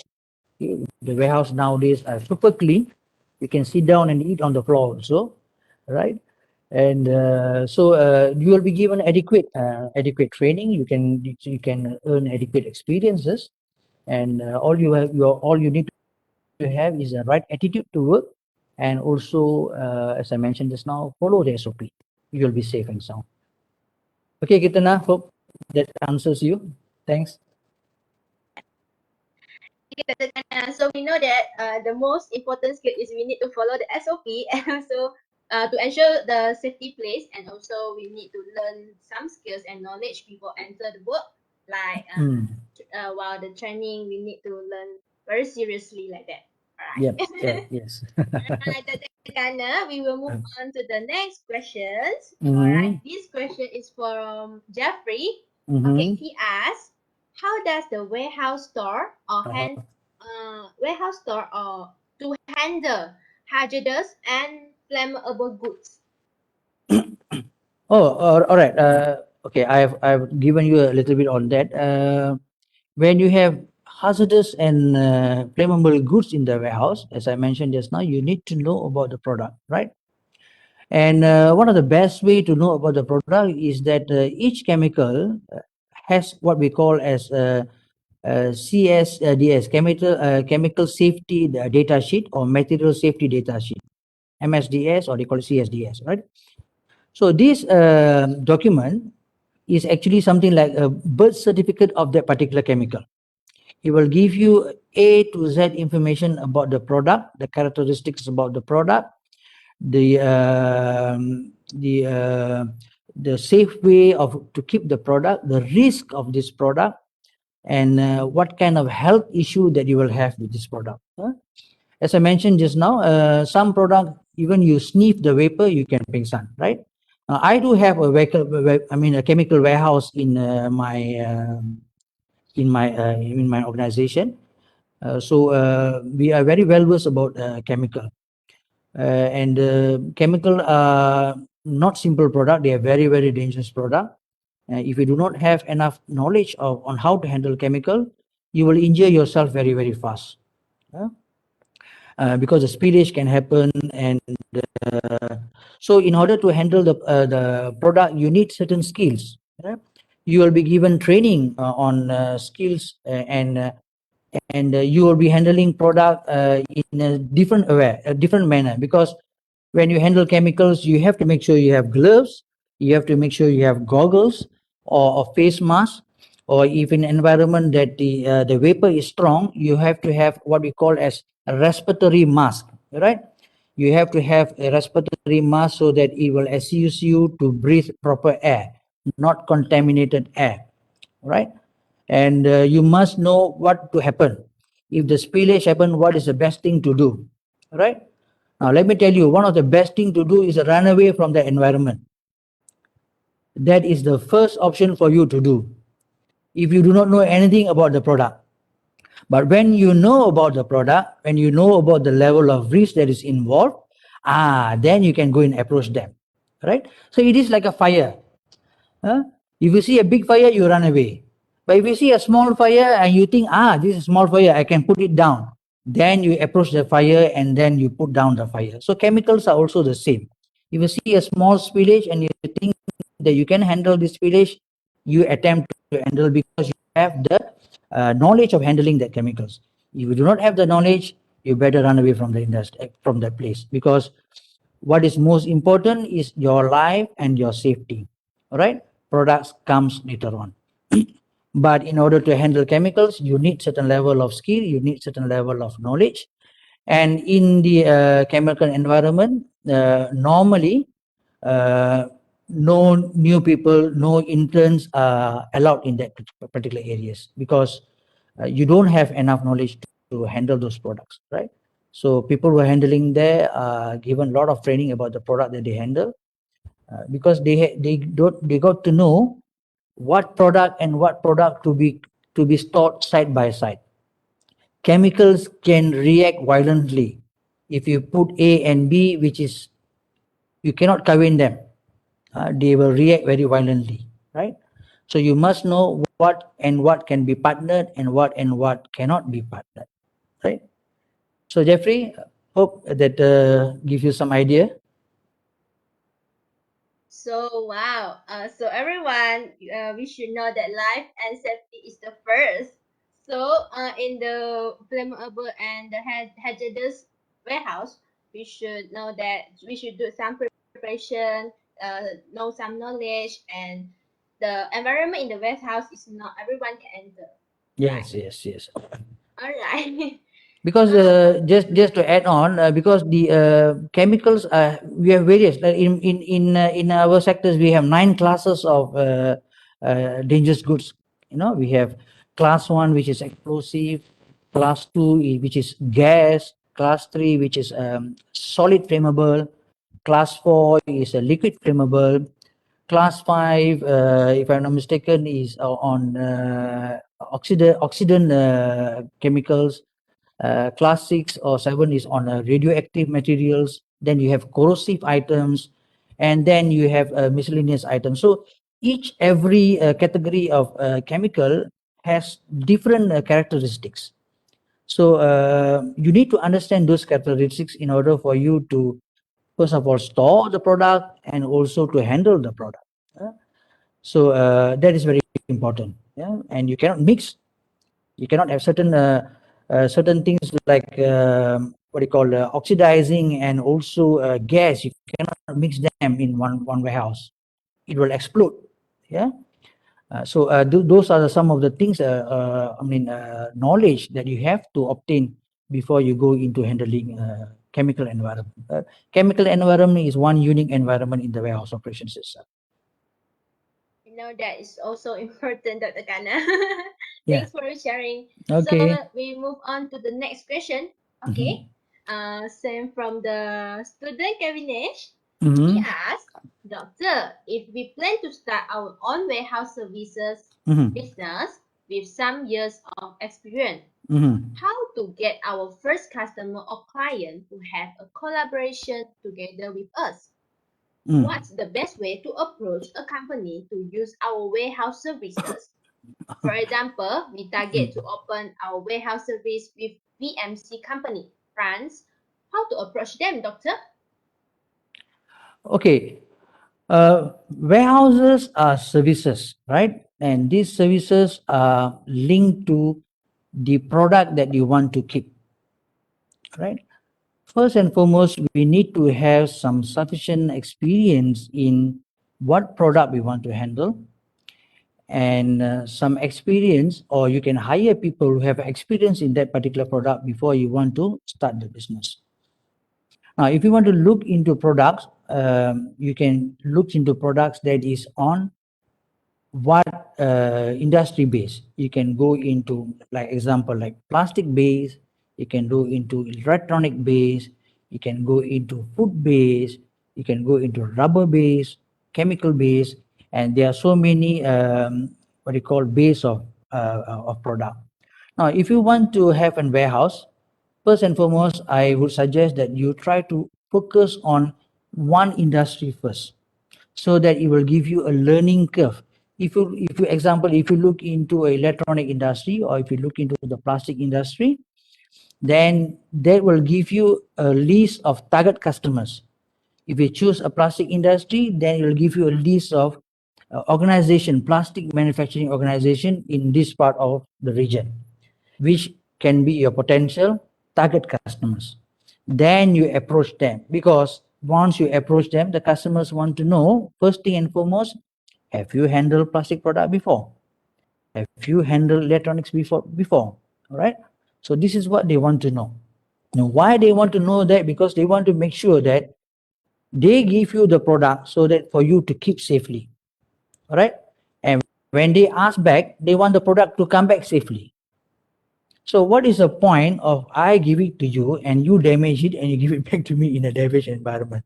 It defeats the purpose, right? So we need to focus on what we want to do.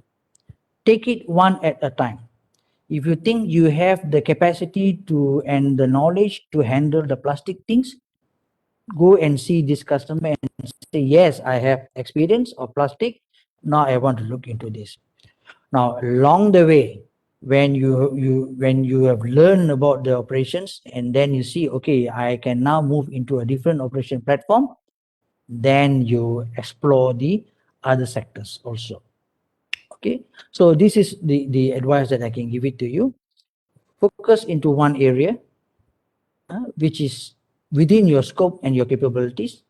and also it will give you a best target customers. If you go and see everybody, then you will lose your focus, because people wants to know what you have handled, how you have handled, do you have experience in handling customers or not. Okay. Now, if you look into MNC organizations, definitely this is a prerequisite. They want to know the level of experience you have in terms of handling their product. And warehouse today is not just about storing a product. Warehouse today is fulfilling the supply chain operations, right? Whereby you not only store the product, you also assist the organization in distributing the product, communicating with overseas customers, assisting the shipping the department or the logistics department of the manufacturer in terms of customs clearance, in terms of transporting, in terms of distribution activities. All right. So all this will come into picture. So your scope is becoming bigger and bigger. That's why I put a mark in my thing, a role beyond storage. People wants to know beyond storage. People know as a warehouse you can do storage. That is the basic, and everybody are aware of that. Now people want to know what additional value added services that you can give to the industry, back to the industry for the development of industry. This is where you come in as a niche opportunity for you. If you can say that I can do this, I can do A, I can do B, I can do C, I can assist you to book the shipping line, I can assist you to book the container, I can find transporter to transport for you, the customer will be very happy. Because for them, they say, you can do bulk of my job, then it's good. I can do something else now. So that kind of a message and that kind of a capability you need to project to your customer.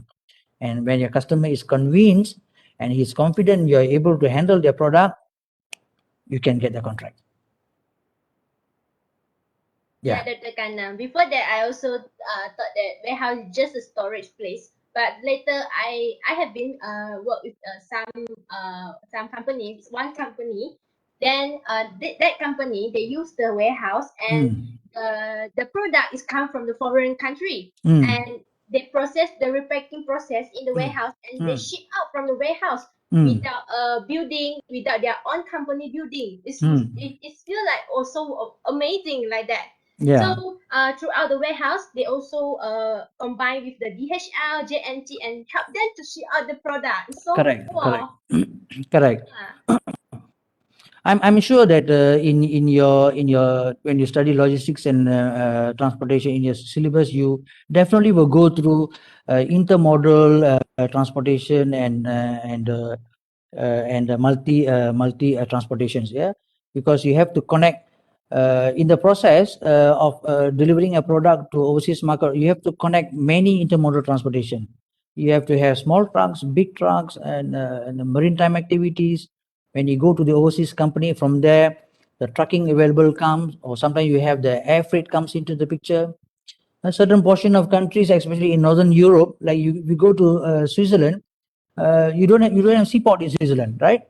So you have to either go it by airport or you have to go by land from probably from Germany or from Belgium, right? So you have to have this kind of connectivity. You need to have that kind of connectivity knowledges. And yeah, you will have that because in your studies, definitely all this knowledge will be imparted into you. Now, from that information, what you have to do in the practical world is that to make use of the information, connect them, make some intelligence decisions so that it is workable for the organization or for the customers, right? Then you're there. You won't miss out. Yes, All right. Dr. Kana, there's one of the skill that we should learn from Yes. our study Sure, and you apply will. to the work. Yeah. Yes. Once So you're in the logistics environment, you will be exposed to all these kind of things. Yeah. yes. Because current logistics environment is not just single layer. It is not just transport. It is not just what you call one storage. It is a multiple. And warehouse today is becoming a hub where they do everything. They are the one who do the storage. They are the one who do the warehousing part. I mean the transportation part, distribution part, custom brokerage, clearance. Many things are happening now. So it's a good environment and a good exposure for a guys like you who will be coming into, because the current era is more system oriented and artificial intelligence oriented. This is what you are going to face now and for the next 10 years. Is a period where all these will bloom, and you guys are going to be the first pioneer, what you call a beneficiary of full-blown artificial intelligence in the logistics environment. Believe me, it will be a good environment, I mean good experience for you guys, surely. Yeah, it's quite interesting, Doctor. Yeah. All right. All right, So, let's so move we on. know that. So we move on to the next question. Okay. From Liana. Okay. Mhm. She asked, "Hello, Dr. All right. Anna. Can you explain more on how does actually the automation systems and AI becomes a challenge and risk to the house? Doesn't it actually improve the efficiency of the warehouse? Is it because of the way how we fully utilize both the technology and warehouse side by side?" Yeah, a good one that, Liana. How AI and the systems actually assist in terms of the productivity of the warehouse. All right.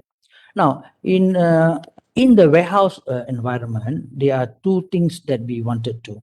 Number one is that we want productivity, higher productivity, and number two, we want to maximize our warehouse space.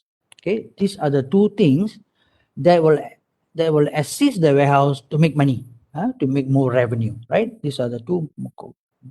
So how you maneuver this warehouse space and also the productivity are the one that is going to, what you call, give you more revenue.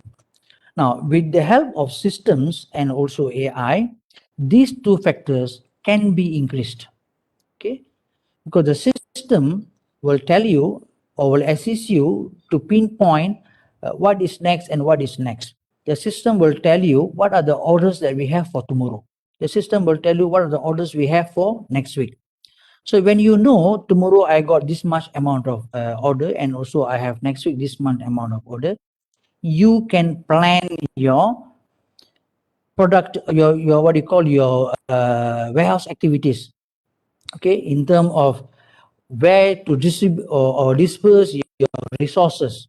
Okay, this area I need to put probably about 4 or 5 forklift workers. Here maybe just one, and maybe that is just two, based on your order that you have in your hand. So this will help you to trigger your planning system, right? Now, the other thing is that your warehouse has to maximize the number of space that you have, right? And warehouse is a place where you sell actually airspace. You sell airspace because why? Your product can be stacked higher and higher and higher. When you have a racking system, you can stack your product higher and higher. This you maximize the whole space. Otherwise, if you put only on the floor, you can see high up, everything is empty. So the AI or the artificial intelligence can assist you in a manner that you can rack up the place. Then you can have certain systems where you can automate, and whereby the automation will help to ensure that the products are stored and the products are retrieved. In a traditional environment where you have racking systems, you have what we call at aisleway, where the forklifts goes in and out, taking out the cargo. Now, the space of the for you to have a forklift to maneuver is probably about 12 to 14 feet apart from each and every racks. See? Now, with automated or intelligence, artificial intelligence, you can reduce that space into even more narrow, because you use machines to bring the product up to the level of that you want to store, and you can store them. So when you reduce the number of what you call non-productive areas in your warehouse, you can maximize the warehouse space, and when you do that, more pallets can be kept there. When more pallets can be kept there, you can get more revenue.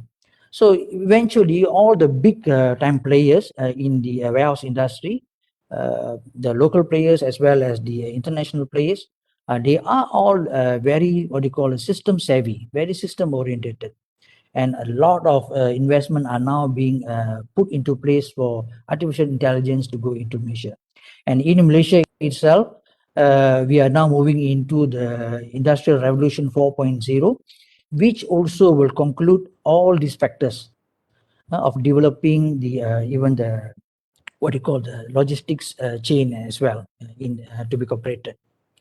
So artificial intelligence and systems are going to be a very, very important input in the operations of warehouse in the coming time.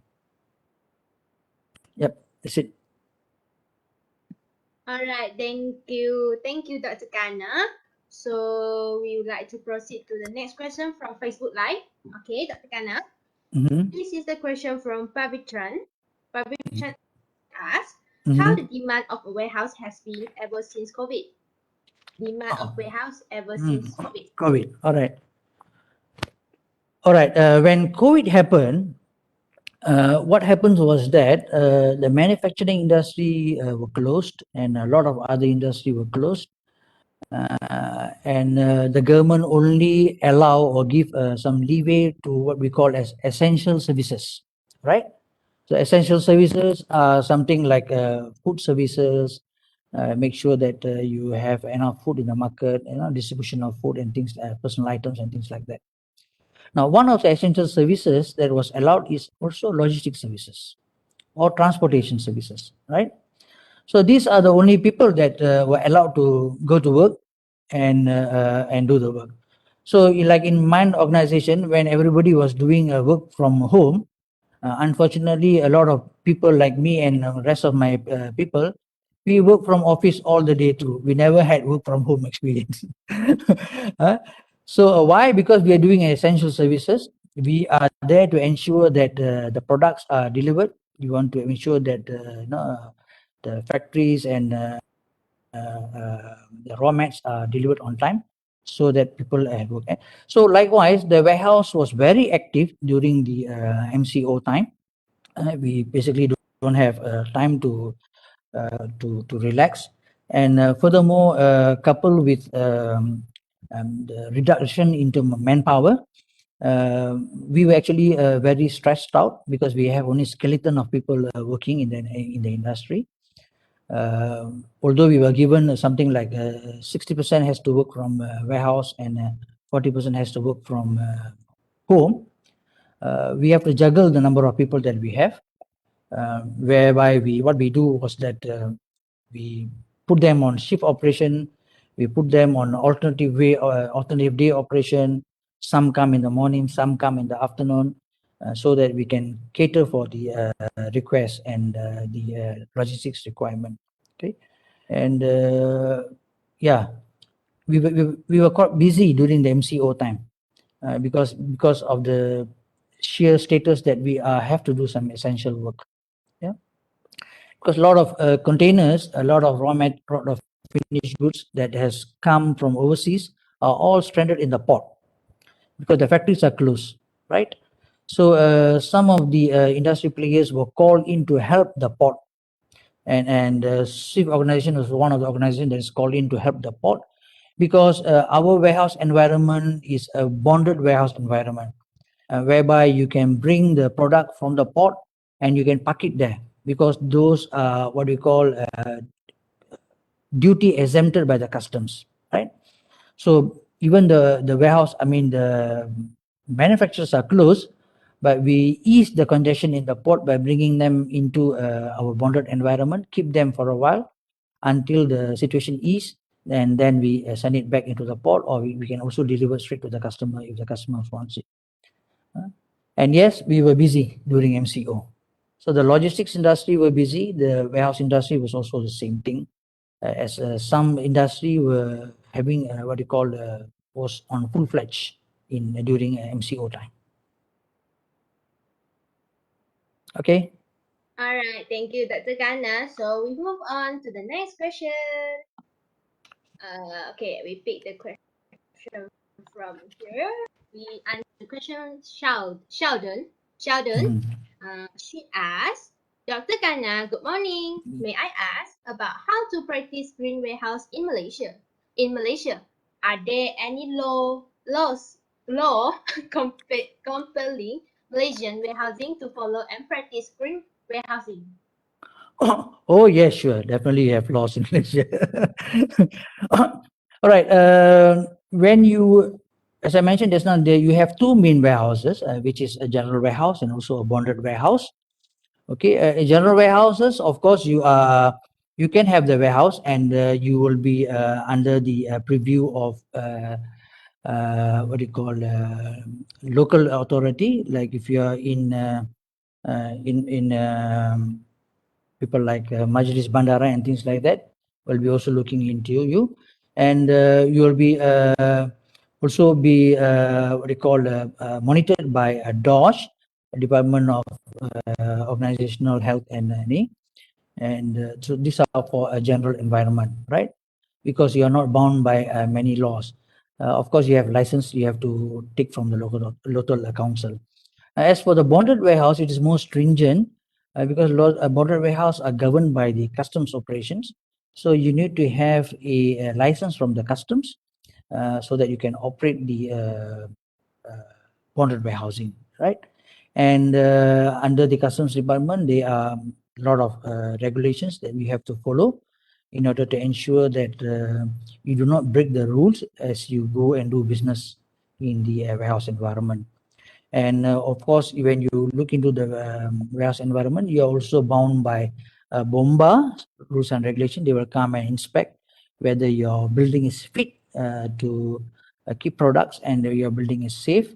You will be also be monitored by DOSH, Department of Occupational Health and Safety.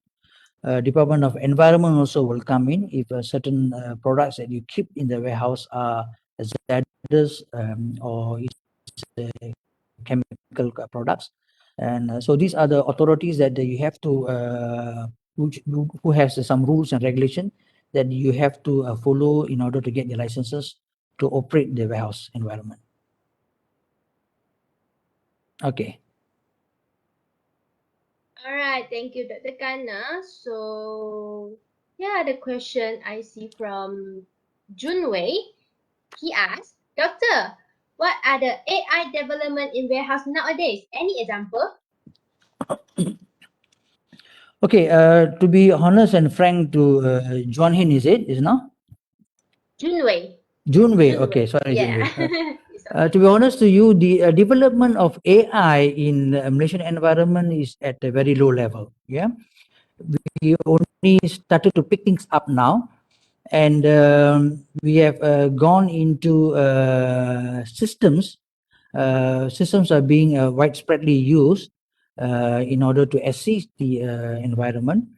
But we have not really gone into what you call expanded robotic assistance yet. Yeah, we are still manually using tools like forklifts and reach trucks and pilots to complete our job. But with AI, of course, you will look into automated vehicles that can transfer product from one end to one end. Some warehouses has it, but on a small scale basis. But the majority of them has not gone into AI yet. Two reasons. One is, it's a high-end investment.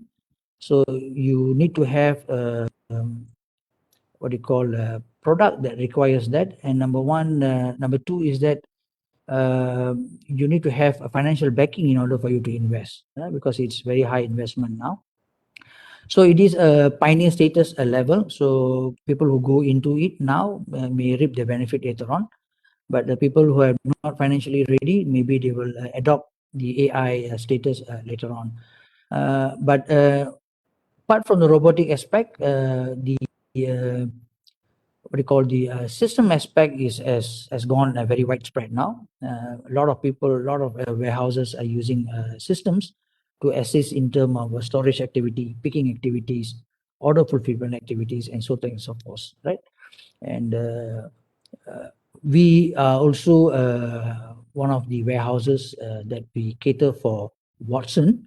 Watson, you all know Watson, isn't it? The personal care thing, right? When we receive the products into our warehouses, all the products we have to use the scanner code and barcode, in order for us to know the product, receive the product, and the system will tell us that this kind of product will suggest to you that this kind of product to be kept at location A. This product you need to keep in location B. This product you keep in location F. So the system will assist you in that manner. And later on, when you want to pick, the system also will tell you, this product is in location F. So you can go to location F and you can pick the product.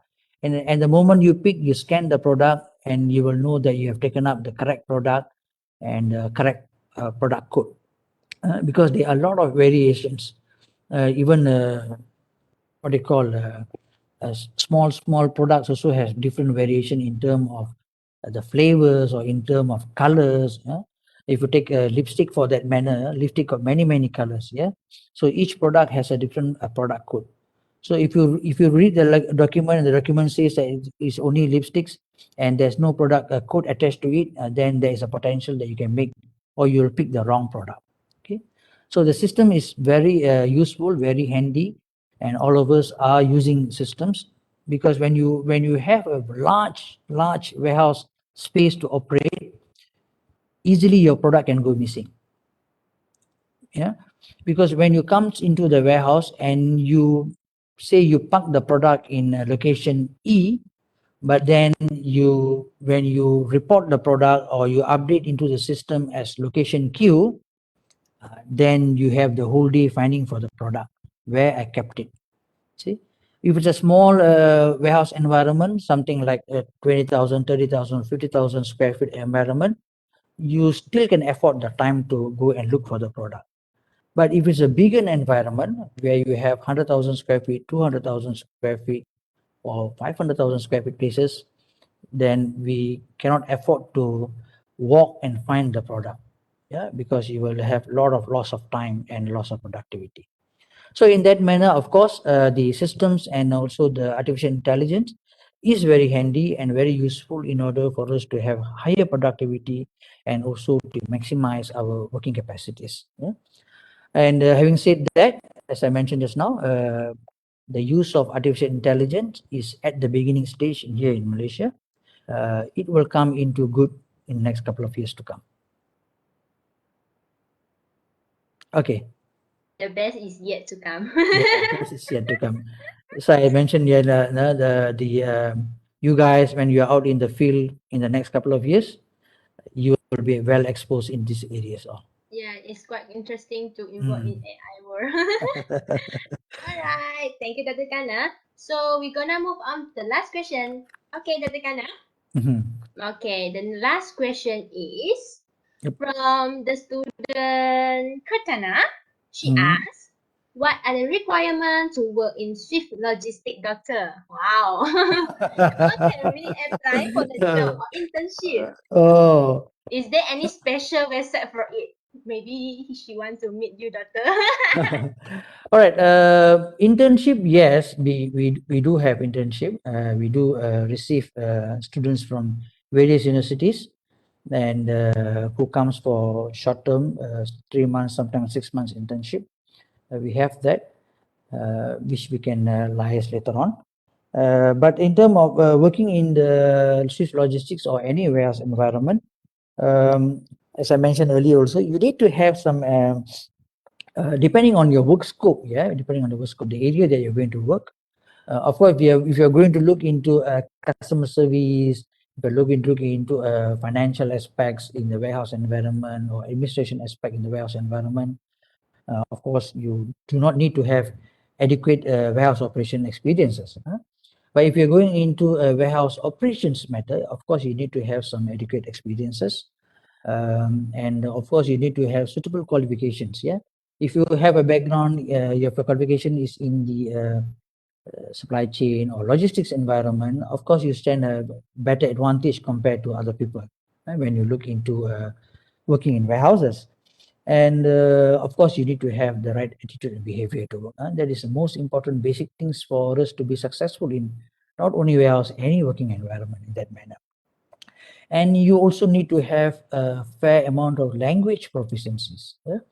Why language proficiencies is because, as I mentioned just now, warehouse is not just warehouses, and you are bound to liaise with overseas customers. Yeah, people, multinational companies who keeps their products in warehouses, like you say, people like the big ones like Intel, what you call Jabil,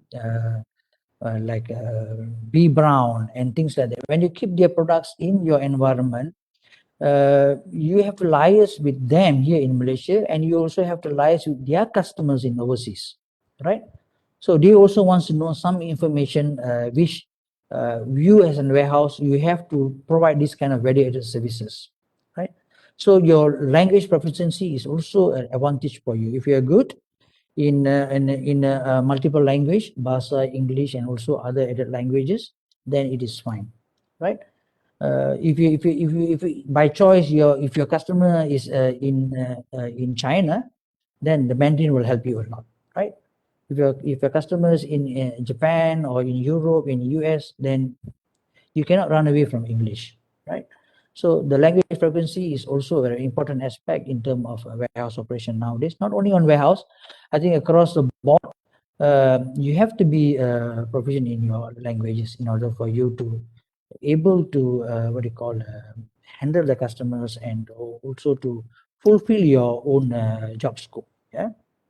So this is I think basically some of the thing kita na, and I hope that you never know, one of this or that. Hope probably one of these days we can meet up in Safe Logistics. All right. Right, Dr. Kana. Hope one day we can meet each other in Swift Logistics. Yeah, Berhad. yeah.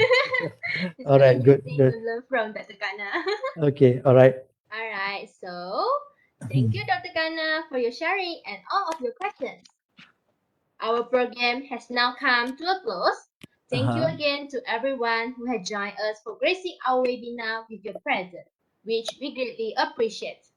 Before we finally end the webinar, I would like to encourage all participants and committees to snap some photos with our speaker, Dr. Kana, as a memory. So participants feel free to open the camera and we snap the photo with our speaker.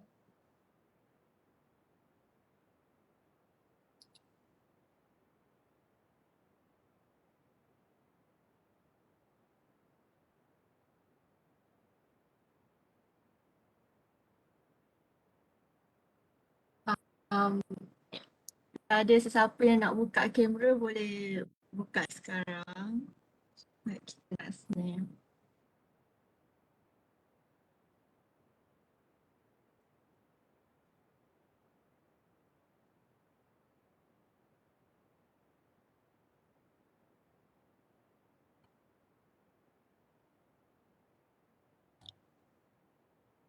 So sambil-sambil kita bergambar ni, I also like to take the opportunity to thank the management committee of UUM for calling me and giving me the opportunity to share some of the ideas and understanding on warehouse management.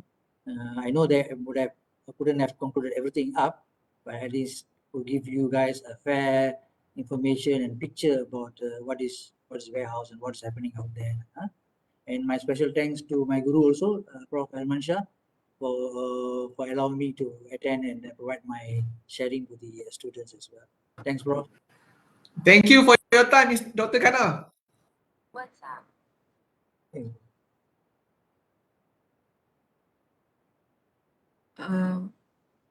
Ada lagi tak?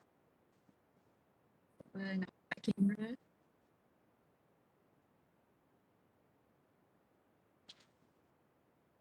Ya, kalau tak ada, kita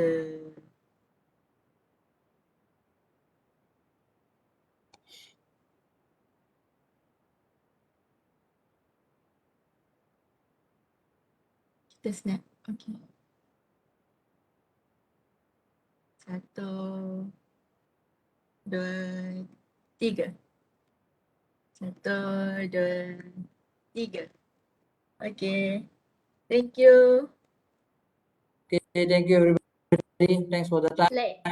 Ladies and gentlemen, that's all for today. Thank you and everyone for joining our program till the very end. We sure hope to see you again in the future. Participants can now scan the QR code from the screen or use the link provided in the chat box for attendance purpose. For your information, this QR code attendance will only be open for 5 minutes. Thank you to all lecturers and students present. I'm Denise and my duty as the MC for today's program. Thank you and have a nice day. Stay home, stay safe. Bye everyone. Bye. Thank you, Dr. Kana, for today. Thanks, Steve. Thanks. Welcome. Okay, bye. See you all guys.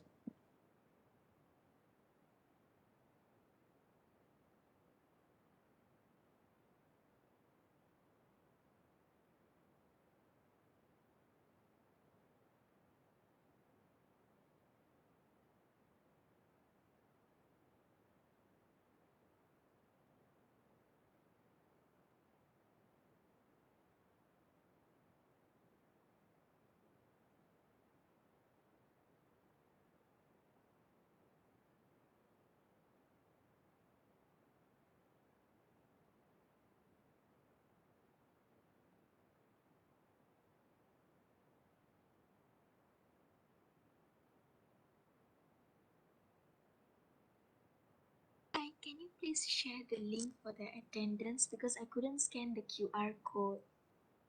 Alright, wait, yeah. I will show it in the chat box. Alright, Okay, thank you sure, for thank your you. comment. I already got on the chat box. Okay, thank you. You are welcome.